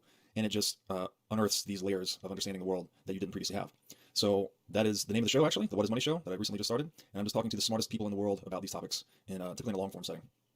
That's very cool. Smartest people in the world to talk about what is money and other topics. That sounds fantastic. Okay, so I guess we should start off first with probably what is Bitcoin? Yeah, it's a great question. And I guess we could say that Bitcoin is the most superior monetary technology that has ever existed, which naturally segues into the question, what is money? And there's a lot of answers to that question. One of the most basic I like to use is that money is simply a tool for expressing value across space and time. The word tool is a bit loaded because we typically think of a tool as something physical, but money is more of a social construct. And people naturally select a monetary technology that exhibits 5 properties historically. And those are divisibility, durability, recognizability, portability, and scarcity. And to just kind of gloss over some history, historically, before Bitcoin, the best thing we had for money were metals, monetary metals, actually. Gold specifically became dominant because it best exhibited those properties, and of the monetary metals, it was the most scarce. But with Bitcoin, we have a tool that has perfected all of the properties or services we seek in money. Everything that money needs to do, Bitcoin has essentially perfected the deliverance of those properties. So because it's just information, it's infinitely divisible. You can take each Bitcoin and break it down into 100 million subunits called Satoshis. That limit can be increased. If Bitcoin was ever not divisible enough, we can increase that limit. Because Bitcoin's stored as distributed information all over the world, it's effectively infinitely durable. Something kind of like the Bible, actually. Like the individual Bible is clearly not indestructible, but the Bible itself as a book, as a concept, is pretty much infinitely durable because it's everywhere. It's everywhere, nowhere. Bitcoin's infinitely portable because it's just information. You can move it at the speed of light. And then Bitcoin's infinitely recognizable, meaning that you can audit the total supply. You can verify every transaction. You can effectively be your own central bank by running software. And then finally, very importantly for money, Bitcoin is as I've argued in some of my writing, the discovery of absolute scarcity. So everything in the world has always been relatively scarce only. Like the more time we allocate towards producing anything, we can produce more of it. Of all of the goods and commodities in the world, gold was the most relatively scarce commodity. That's what gave it this monetary property that caused it to have market value as money. But with Bitcoin, we have perfected that property of scarcity. We have something that is digital and has a perfectly fixed supply. And it's really hard to overstate how big of a deal this is because we've never had anything that we know with absolute certainty the supply is fixed at that amount. And this, in the case of Bitcoin, is 21 million. So that's a nutshell answer. Bitcoin is the best money we've ever had. I guess the big thing to understand that a lot of people don't is that money is a technology. We typically think money today, we think it's a product issued by government, but that's not the case. That's not the truth, actually. Is money emerges on the marketplace as a technology, people favoring those properties of money. And I guess we get into a bit of how we went from gold to paper money, if you like. Actually, that would be interesting. But before, I have one question before we get into that, but gold to paper money sounds good. What about the fact that you can't use Bitcoin physically for something? So for gold, you could turn it into jewelry or use it in computers, you can use it, but for Bitcoin, you can't use it like that. Do you see that as a problem? Yeah, so everything that trades in the marketplace, its value has two basically functions. So one is utility value, which is what you're describing. You can use it for jewelry, you can use gold in dentistry, you can use it in computers. This is the utility value of gold. And then there's another component of demand for gold that is its marketability or its monetary use case. So when we look at gold's market cap today, say it's around $10 trillion, approximately 1 or 2 trillion of that market cap, which is the total value of gold worldwide, is the demand configuration for its use as utility, right, in industry and computer, all these things. The other 8 trillion. Okay, like this is one thing. While people try to hate on cryptocurrencies and Bitcoin in general, this technology, it does do these things that he just mentioned gold can do, which in itself is amazing. That needs to be that in itself is an amazing accomplishment, that we have this new technology that can do some of those things. Now, as he's going to go on to say, some of them, like, it's like, you might not want to do that. It might not be the best practice for that right now until, like, some other type of advancements are made with it. But the fact that it's possible is, like, why would you not? So we learn new technologies and we just don't care. What other technologies, like, existed? That would be like back in the day, you know, you're chilling in the medieval castle and somebody comes in with an iPhone and they're like, yo, look at this. I made this for me and Horace across the way over the big pond. And look at this. And he called his buddy up after, like, spinning on, like, a bicycle thing that he also made. And they were like, and they just destroyed it. And they're like, nah, we don't fuck with new technology like that. What is that shit? Like, why would we fuck with this? It's like, what do you mean? It's new technology. It's going to advance things. If nothing else, you know, it can do what our pigeons can do, but, like, quicker. Like, but you used up a lot of water doing that. Yeah, but we can get that down. You know, this is the first iteration of it. Give us some time. How long you say you worked on this? 3 winch nights. 3 winch nights. I don't know, fam. You know what I'm saying? Let's ban that shit. Break it. Take that one from him. Anybody else you see something got some, break it. We might do a little experimenting with it. And we'll see. Like, I hear that this is what's happening around the world, though. I'm like, United States is a little bit more free with it than that. Like, we're like, yo, we can't get to that level, but other countries be like that. Always of gold's market cap is demand for gold as money, to hold it as a store of value. So this is actually another definition of money. It's like everything exhibits a little bit of monetary premium. Like anything, because you would hold it in anticipation of trading it in the future. So gold is just a thing that's held mostly for its marketability aspect of value. So you could say another definition of money would be that commodity which exhibits the greatest. See, that's the purpose of gold chains and gold watches and gold rings. It's like, yes, these are assets. The fact that somebody's wearing that much gold is they have that many assets on them. That's what you should be viewing that as. It's like, wow, if it all came to all, a homie could just lift up that chain and get a few $100, a few $1,000, take off that pinky ring and get however many thousand that's worth, however many hundred it's worth on the low, because damn, I'm super desperate. But it's assets they have. Those are assets. Marketability or monetary premium relative to its utility value. So gold would say, again, 8 to 2, like a 4 to 1, right? Bitcoin has perfected this again by perfecting the properties of money. Bitcoin's pure monetary premium. There's no industrial use to it at all. So you could argue that this is a defect, but Bitcoiners would actually take the position that this is an expression of Bitcoin as a pure money. It's like the first time we've discovered a pure money. This technology is only good as money. It does nothing else. Whereas gold is just kind of this analog version of Bitcoin. We're just doing our best with what we had. That's interesting. So that's why it's referred to as gold 2.0. Yeah, digital gold, which is a great analogy, but you have to really understand gold, and not many of us do. Yes, this is true. Okay, you're talking about gold into paper money. Is that a Bitcoin tattoo? See it? My only tattoo is a Bitcoin tattoo. Yeah, skin in the game is what it means to me. Okay, that makes sense. Okay, you got something for that. That's good. Yeah. Okay, Bitcoin money. How did that happen? Gold into paper money. How did that happen? Sure. So historically, people are trading with one another in the global economy. Everyone's operating in their own best interest over time. this is what causes the market to generate prices, right? As people trade against one another, a price emerges for good, it's constantly changing. It's also what generates innovation. So as an entrepreneur can figure out a better way of doing something, he or she has an incentive to sell that into the marketplace. And that's how we all become more productive and advance. Yeah, I'm only gonna let him say the next two parts. What's after that? Yeah, just those next two parts. So throughout this long history of people trading against one another, gold was selected as money because it best exhibited those properties. But the shortcoming of gold and monetary metals more generally is it may be this the one. property of money. So gold was really good. There's a few parts that he broke down. That exhibited reliable scarcity, and that no matter how hard anyone tried to produce gold, it was a commodity whose supply we could increase the most slowly. So if I'm going to park my wealth in something as an entrepreneur, I want to put it somewhere that's maximally resistant to the willpower of other people. Otherwise, people are just going to, if you just put it in copper, for instance, if you monetize copper, people go out and produce a lot more copper a lot more quickly, and they could dilute the value you stored in it. So this market process is like a game theoretic discovery process where you're looking for the most scarce thing. So that's... I have to apologize for saying I hate Laura Ingram. I hate the things that she's saying. I hate the division that she's sowing. But you can't let people make you that hateful.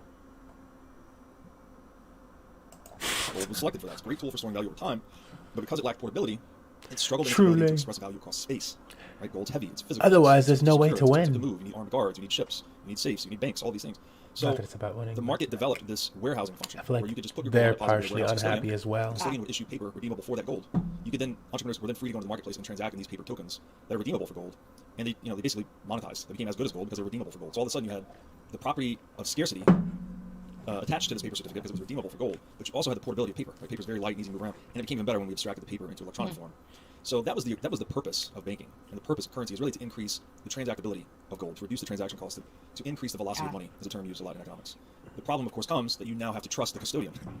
Whatever gold they say they have on deposit, they have to be telling the truth. Otherwise, it's a fraud. And those warehouse custodians became banks. Banks became central banks.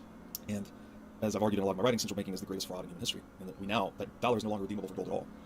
It's just a confidence game that's imposed by bureaucrats on market actors. But it's been done in a way slowly enough, and there's been enough propaganda, I guess, built up around it that we don't need gold, we don't need monetary scarcity.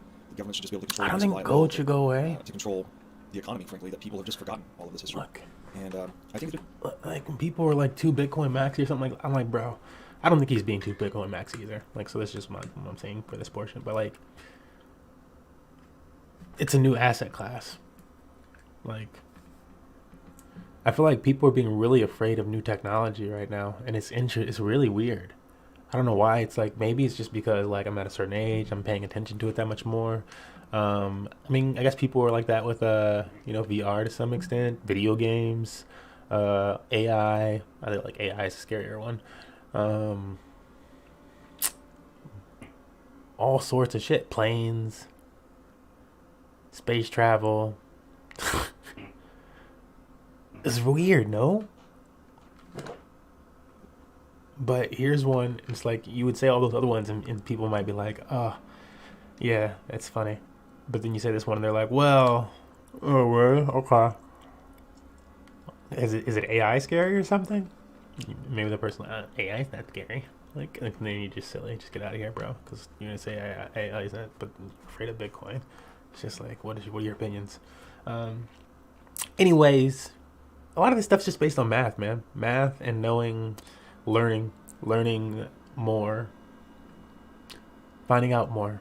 It's been pretty disastrous. We came off of gold in 1971, so it's 50 years ago. And as we see today, the world is in disarray in a lot of dimensions, culturally, economically, and I think government is kind of run amok as well. Who doesn't want to do better, make better things, maybe get back bigger someday? You would have thought that the way things have gone, it would have been created backed by something like gold. Well, here's the thing about when we say backed by gold, we have to look one layer deeper. Gold itself is backed by energy or proof of work. Right? We're looking for a money that we cannot counterfeit. So gold, because it's so hard to produce, the most difficult commodity to get above ground. Thank you, bro. When people be like, "Oh, Bitcoin, the energy, the consumption," I'm like, you realize when people are mining gold and the stuff to make your cell phones and all this other shit, they have to sign a contract that require going somewhere or using a computer if it was done digitally, and then they have to hire people. This requires energy, whether it's done digitally or with paper and machines and campaigning. And then they have to transfer those people to the location. If they all go individually, those are different vehicles going there. Or if they all go together, that's a big ass vehicle going there. Doesn't matter. Now you're there.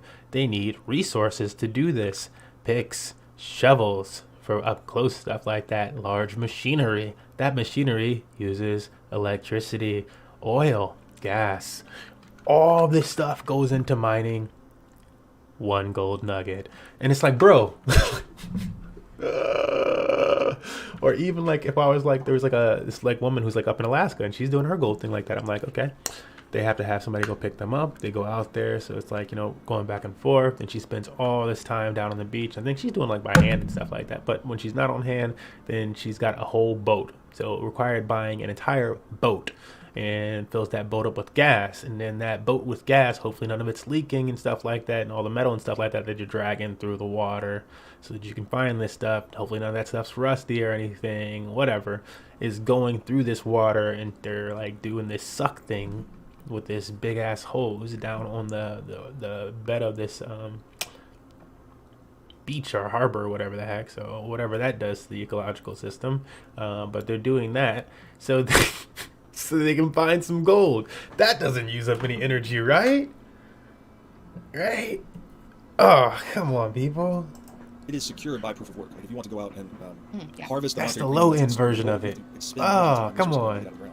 Stop. In my view, gold is just the analog. Stop. Why are they making you do this? How could you, like, you got to think about it, though. You're like, even back in the day, if I were to go, I would have had to get a horse, travel cross country, because most people wasn't out in California. Then I go buy some pickaxes, so much so the businesses sprung up just for doing, like, selling the stuff to people so that they could go and do that energy. That's almost like mining rigs. Yup! Proof of work, which is the consensus and security model for Bitcoin. Bitcoin is the same thing, only it's a more direct pathway to monetizing energy. So instead of having to spend energy to go and find gold mine and get it above ground and sell it in the market, you can take Bitcoin mining directly to any energy resource in the world. And you just put this mining rig on top of it. This could be say a stranded gas well that's way off grid, that's not economic to sell at all. You can now put Bitcoin mining directly onto that resource and monetize this energy that would have otherwise gone unused. So when we think, I think it's very easy to think like, oh, shouldn't we have backed Bitcoin by gold? But Satoshi actually went a layer deeper. It's like, well, what's backing gold? Energy is what backs gold. So he just directly mapped Bitcoin onto energy. Although you could argue. And this is truly where it's going to go. This is where the future of Bitcoin is probably going to go. Eventually, it becomes extremely, extremely difficult. And people will talk to you about this when they talk about proof of work in Bitcoin. Eventually, it becomes extremely difficult to mine a Bitcoin, extremely costly for somebody to mine a Bitcoin. They keep telling you this, that you need to make this much, you need this much energy. What has that excess energy? The things that Robert Breedlove just mentioned, the things like El Salvador has, a fucking volcano. You know, a volcano might do that. A whole bunch of an abundance of natural gas might do that. A well out in the middle of whatever the heck, a huge dam might do that. Eventually, it's going to become like natural wonders and natural, like that type of stuff. I feel like that's largely powering Bitcoin. That whole like, the more touched in you are with being able to draw out those natural resources and utilize those for power, it doesn't have to travel like it used to and stuff. And maybe that's what turns our oil and gas industry around and stuff like that, where like it just doesn't have to go to the ground the way that it does. Obviously, we don't want it going above ground, and the potential, people are like, oh, it's the potential of that busting above ground. Oh, be blessing that.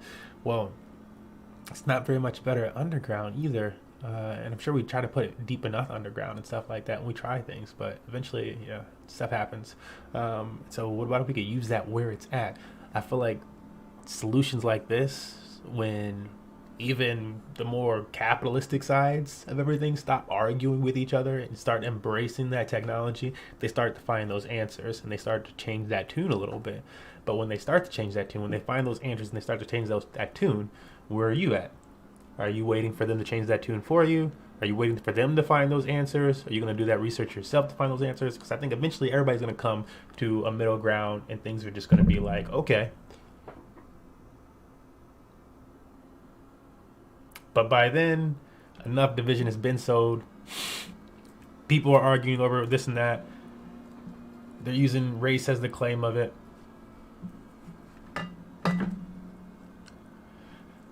Oh, man. It's not pretty.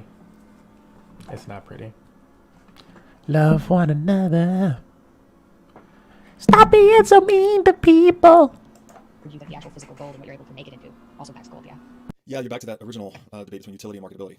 So it's like, do you want a money that does other things, or do you want a money that's a pure money?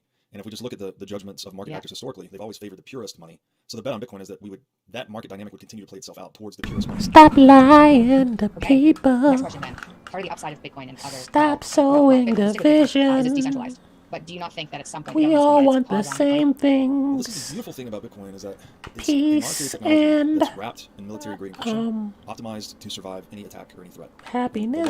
I don't know. Threat here is something nation-state like that. attack. And let me go back. It's a monetary technology that's wrapped in military-grade encryption, optimized to survive any attack or any threat. And the largest and most obvious threat here is the nation-state attack. And turn out a new block every 10 minutes, or on average every 10 minutes, and maintain a supply cap of 21. Has a lot of these extra features. Bitcoin succeeded, moved it from gold. Historically, which is to say they printed way more money than they had in gold reserves. Gold would leave the country. So they would actually hurt themselves economically by being irresponsible. But by breaking the peg to gold, here's some important shit. Has a lot of these extra features. But Bitcoin is shunning all this extra feature set to make sure that it is optimized for survivability. Because if Bitcoin succeeds meaningfully, in the way that many Bitcoiners think that it will, it is a threat to the monopolization of money, which has been the greatest source of wealth for governments historically. Right? I mean, imagine if you're running a business and you owned a money printing machine. Every time you ran into any problem at all, every time you made a bad decision, they can still use tokens. You just press print and paper over the loss, or paper over the bad decision. Like, it's almost intuitive how much you would abuse that machine. And that is exactly what governments have been doing, really throughout all of history, but especially in the past 50 years, that we've systemized the global financial system and removed it from gold. So another way to think of gold is that it held governments accountable. So if a government was irresponsible with their monetary policy historically, which is to say they printed way more money than they had in gold reserves, gold would leave their country. So they would actually hurt themselves economically by being irresponsible. But by breaking the peg to gold, they're able to completely run amok. There's no accountability whatsoever. No one can call their bluff. How did that happen? Like, who agreed that it wouldn't be like the gold anymore? So, following World War II, the U.S. won World War II, we held the Bretton Woods Conference, and we dictated to the world that the dollar would be pegged to gold, and that all international currencies would be pegged to the dollar. So we had this pseudo-global gold standard. But this gave the United States the advantageous position of being able to print as many dollars as they want. And we could basically send these printed dollars to other countries. They would send us goods and services. This is been infamously called the exorbitant privilege to be the global reserve currency, because you can just basically confiscate goods and services from other producers so long as they don't redeem your dollars for gold. But the United States we had the gold window open for countries to redeem. And so countries, which is called the exorbitant privilege to be the global reserve currency, because you can just basically confiscate goods and services from other producers so long as they don't redeem your dollars for gold. But the United States we had the gold window open for countries to redeem. And so countries started calling our bluff over time. They would actually submit dollars and demand receipt in gold, payment in gold. And in 1971, when Germany demanded payment in gold because they saw that the United States was printing dollars, President Nixon at the time, did the infamous Nixon shock, where he took us off the gold standard. It was said to be a temporary measure. And of course, like every government temporary measure, it was permanent. And things have gotten really bad since. The removal from the gold standard is transitory. Oh my goodness, is that not funny? Is that not funny though? I'm like, so maybe we do go back to a gold standard at some point. Maybe they're like, all right, this is the time that we do it, and instead of that, we do Bitcoin.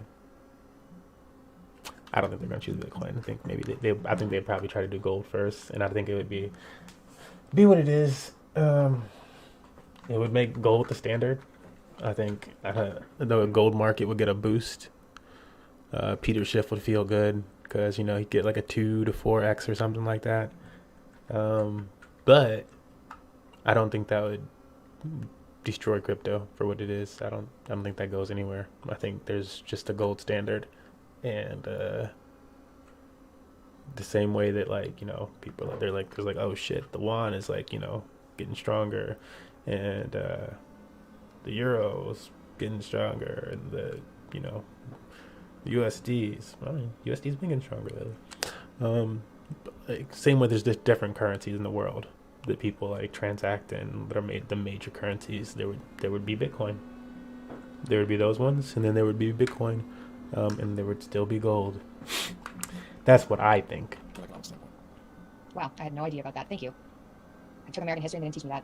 It's funny, yeah. Funny how they rewrite the history books to leave out the important stuff. Okay, so then, what about the volatility that we're seing in Bitcoin right now? Future's gonna all right, so we're gonna go past. What? Not that I'm trying to go past the volatility and shit like that. It's just I wanted to get to that one portion, so that we can get to.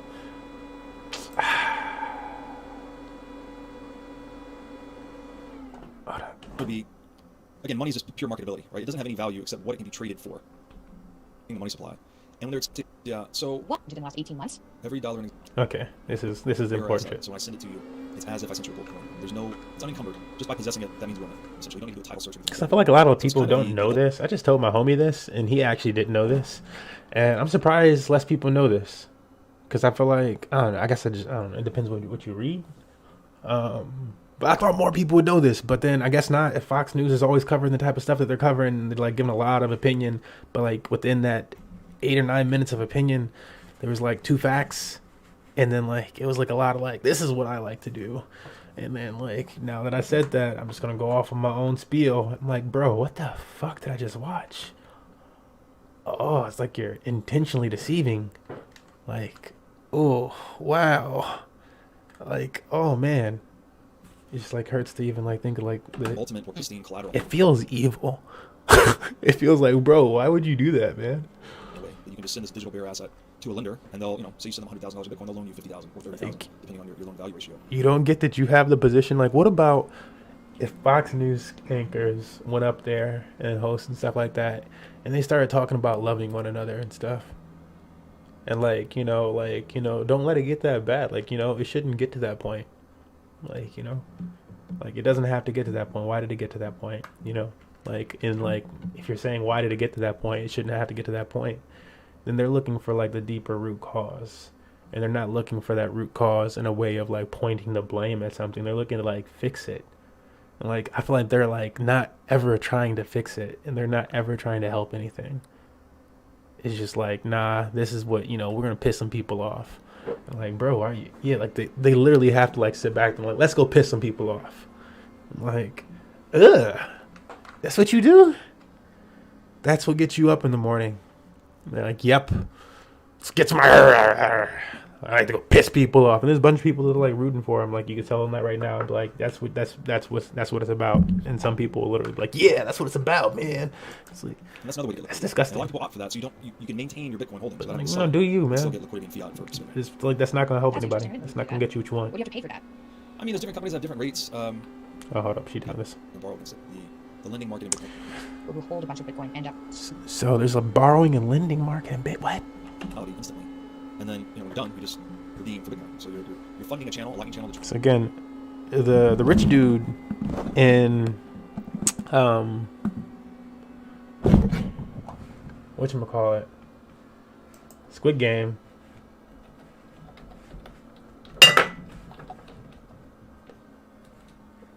said that he got rich from borrowing and lending. That's how the rich guy in Squid Game makes his money. I'm showing you this meme really quickly, which is the Matrix meme, the crypto Matrix meme. It goes, "What are you trying to tell me? That I can trade my Bitcoin for millions someday? No, Neo. I'm trying to tell you that when you're ready, you won't have to." Boom, boom, boom. That's really similar to what they're about to talk about right here, where he's talking about, yeah, you can borrow or you can lend your Bitcoin and borrow against it. So he could lend his money and then borrow a bunch of money against it. And then what does he do with that borrowed money? He puts it into investments that are going to make him more money, and then he can pay that off, and he just keeps it growing. Transact, and you're redeeming that channel back into Bitcoin to settle. So what happens if a bunch of these people who hold a bunch of Bitcoin end up switching it back into fiat, wanting to buy things? This is the market process of Bitcoin. So if people that hold Bitcoin want fiat, they can sell. They can trade Bitcoin for fiat. People do this every day. Bitcoin's got, I think its daily volumes are $8 to $10 billion a day, and it's very liquid. It's global. It's a $1 trillion asset. And again, the other options people can borrow against it. The lending market in Bitcoin is becoming quite mature, where because Bitcoin is this 24/7 asset, it's a bearer asset. So when I send it to you, it's as if I sent you a gold coin. It's unencumbered. Just by possessing it, that means you own it. Essentially, you don't need to do a title search or anything like that on Bitcoin. So it's kind of the ultimate or pristine collateral in a way that you can just send this digital bearer asset to a lender, and they'll, say you send them $100,000 of Bitcoin, they'll loan you $50,000 or $30,000, depending on your loan value ratio. And that's another way to get liquidity. And a lot of people opt for that, so you can maintain your Bitcoin holdings without having to sell it, but still get liquidity in fiat for spending. That's interesting. I didn't know you could do that. What do you have to pay for that? I mean, there's different companies that have different rates. There's a big company in the U.S. called NYDIG that does a lot of this for institutions, high net worth individuals. You have to check with them on their rates. I would just She said, "What do you have to pay for that?" Ballpark it around 8 to 12% a year. Okay. Wow. I have no idea what to think. What do you think's going to happen with inflation? Given how rapidly you said 40% of everything was printed in the last 18 months. Every dollar in existence, 4 out of 10. Every dollar in existence. Is that just in America? That's in existence. That's in existence. Yeah. So what? Who's doing this? Is that just Americans? Well, this is the federal. Given how rapidly you said 40% of everything was printed in the last 18 months. Every dollar in existence, 4 out of 10. Every dollar in existence. Is that just in America? That's in existence. That's in existence. Yeah. So what? Who's doing this? Is that just Americans? Well, this is the Federal Reserve. This is quantitative easing. Every time you hear quantitative easing, the debt ceiling, printing money, all of these euphemisms just mean they're expanding the money supply. And when they're expanding the money supply, you can translate this in your mind to they're stealing property from people, or they're stealing time from people. And that's all we wanted to, like, you know, like, I don't know if you say it's I'm not. This isn't even an opinion. but yes, the money supply is expanding to more products or whatever reason. But because of that, there's going to be a time period where she get a little wonky. And it's best to know that. Like, frankly, you can look at it mechanically, and I don't think there's any other way to evaluate it.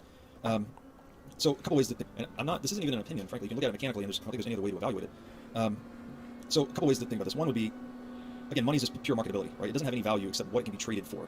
So if there's one group of people that can print money that everyone else is forced to use, they're able to confiscate property and value from those people that are being forced to use it. And that's what inflation is, right? Essentially. So it's been wrapped in all these different academic jargons, like it's useful and necessary for a healthy economy, but it's just not true. Another way. Why did that come around? Sorry to interrupt. But like, how did people convince other people that inflation was necessary and a good thing? Well, when you own the money printer, you tend to gain disproportionate leverage in academia. You can look at the entire emergence of Keynesian economics versus Austrian economics, and this is the big divide between central banking and Bitcoiners. Austrian economics was the cumulative knowledge of humanity in the sphere of economics throughout all of history, basically. And then when central banking emerged in earnest, this alternative branch of economics called Keynesian economics, largely under a guy named John Maynard Keynes, emerged as an alternative view of economic reality that really just justified monopolizing money, frankly. And if you look at, and this is all they teach in college, by the way, I have a master's degree in accounting finance. They didn't teach me one letter of Austrian economics, zero, zilch. But I learned plenty of Keynesian economics. And in Keynesian economics, you're taught that essentially the government is God. They're like literally, it's the top of the page in the textbook. It issues money into circulation, it takes money out of circulation. There's no consideration of the government as a human organization. Like they don't suffer any trade-offs. They have perfect knowledge. There's no politics. It's just this perfect institution. Representation of the government. Yeah. Yes. And as we all know, that's completely ludicrous, frankly. Yeah.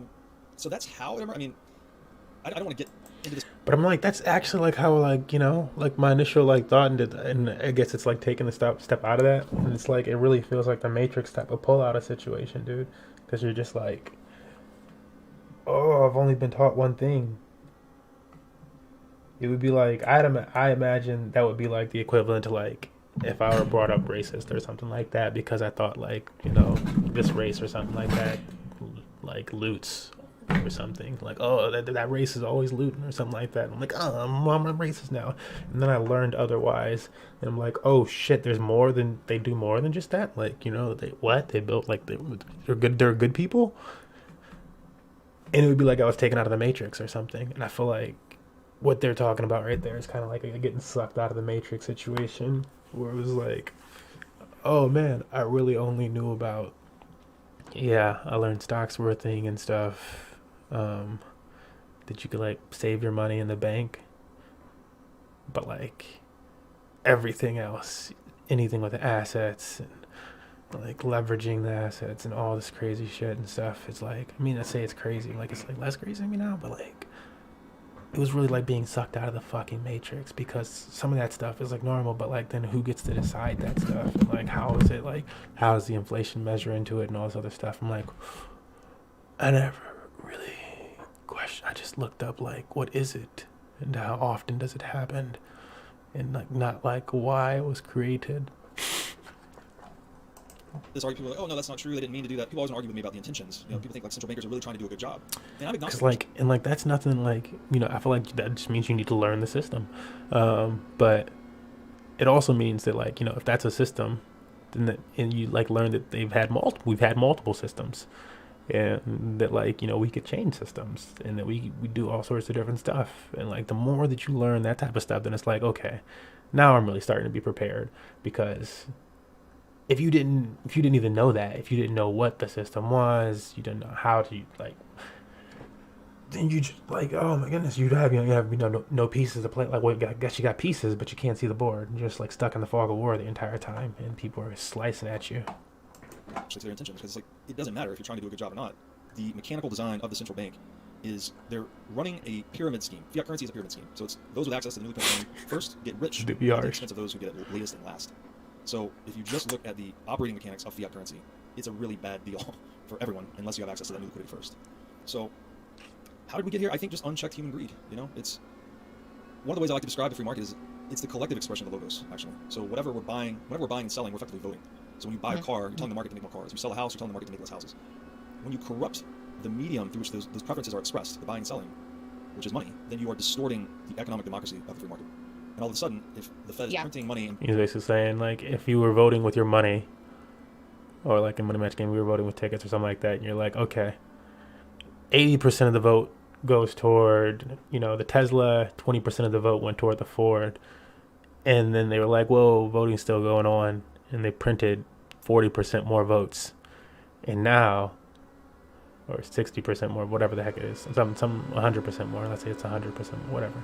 But now the Ford is up 10%, and the Tesla is up whatever percent because I don't know. Or maybe they just balanced out more, but just more went into the other one. But that's basically like what he's saying is like you can keep pumping one of these things up. Like one might keep doing better than it, but you can keep the other one playing in the game in some respect if you just cycle, if you were to just push things out. And like cryptos can do that too, and that's like why like it's often when kind of like the only time you'll see like the Fed or something like that talk about Fed Reserve like talk about like that type of thing and like protect artists at the SEC. Where's Gary Gensler at? Like he's the one I'm thinking about. But they'll talk about like protecting the traders and whatever, and it's like okay, but that same thing is already happening. And like, yeah, but you can see it more transparently here. That's the only other thing. Like I feel like it was really hard to find it transparently. It's like it's spread on internet articles and stuff like that from reputable sources. But like, maybe those books do exist. But where do you get books from now? Like I guess you can go to the library and look up that type of stuff. So that's like really, yeah. It's a different world. It's a different world. We have to have people making videos and stuff like that, talking about it, and more videos. And streamers or classes or like that's one thing there should be. Like if we didn't learn anything through COVID, there should just be like a whole school system taking place on Twitch or on YouTube where it's just like you go to that channel, wow, which grade do you want to tune into today and learn? Like there you go. And like maybe like the curriculum is decided by blockchain. And those blockchain, like, puts different, it's able to afford different teachers to, because like, yeah, cool. Okay, we're selling NFTs and stuff like that. If you believe in this type of education, go ahead and buy one of these. Get some curriculum vote or something like that. And yeah. I think that would be interesting. But then you might get like super pain. I mean, maybe that's what you do though, and it's just a way of building up channels. Because I'm like, that would get super opinionated. But like within it being super opinionated, there would be certain communities that do arise that want it to be specifically less opinionated and more based on fact and more based on something else deeper, like finding out something, more middle ground or something, more just reporting. Everybody's not going to want to just throw in a whole bunch of opinion.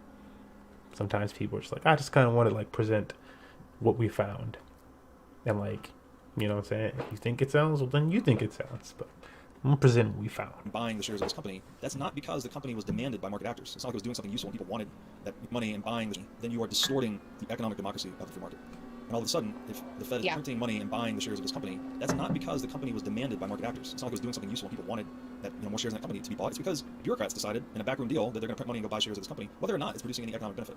So that actually happens. Energy companies. Yeah, exactly. So deal ended by market actors. It's not like it was doing something useful and people wanted that more shares in that company to be bought. It's because bureaucrats decided in a backroom deal that they're going to print money and go buy shares of this company, whether or not it's producing any economic benefit. So you move away. Energy companies. Yeah, exactly. So you move. It's distorting the collective vote. Yep, like the renewable energy deal and stuff like that, where it's like, yep, actually, we're gonna pump it into these renewable energy companies and whatever else.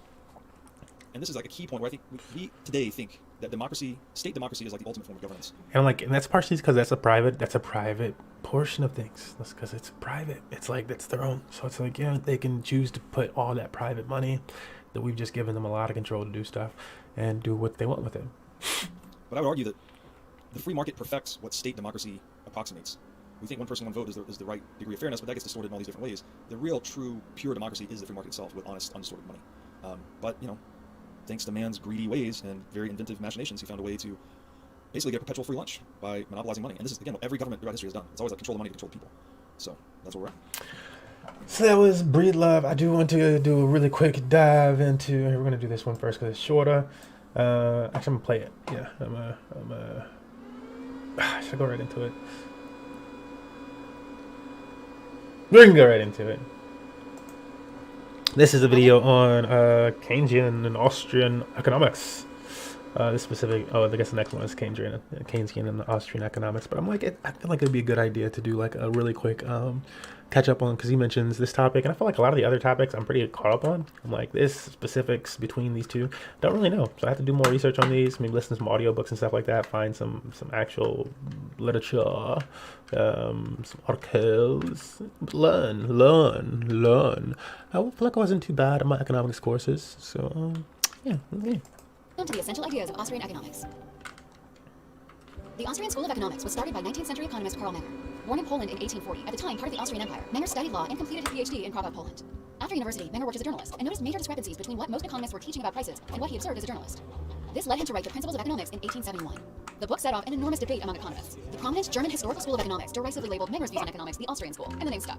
In 1873, Menger was awarded a chair in economics at the University of Vienna, establishing it as the center of Austrian economics, which first and most importantly focuses on people, the incentives they face, their limited knowledge, and the environment within which decisions are made. This includes legal, social, cultural, political, and economic institutions. The individual and how they make choices is always at the forefront of Austrian economic thought. Also, while other schools of thought tend to think about the economy like a machine, Austrian economists emphasize the complicated, ever-changing, and adaptive nature of the economy.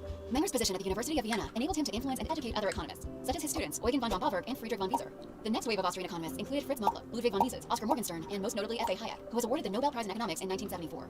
Critically, this wave of economists exported the Austrian approach to economics beyond Europe, and in particular to the United States. Israel Kirzner at New York University is currently the most prominent Austrian economist. His work has contributed greatly to our understanding of entrepreneurship and its contributions to economic progress. A number of other branches of economics, including those focused on property rights, the study of politics, and the law, all owe their origins to the insights and approach of the Austrian school. For more information on Austrian economics, visit essentialaustrians.org. And to learn about more... Oh no, sounds like some important stuff to learn. Talking about entrepreneurship, understanding, like, was it how the approach to law, or what the fuck did you say? Israel Kirzner at New York University is currently the most prominent Austrian economist. His work has contributed greatly to our understanding of entrepreneurship and its contributions to economic progress. A number of other branches of economics, including those focused on property rights, the study of politics, and the law, all owe... There you go. Property rights, politics, and the law. Their origins to the insights and approach of the Austrian school. For more information on Austrian economics, visit essentialaustrians.org. And to learn about more essential scholars...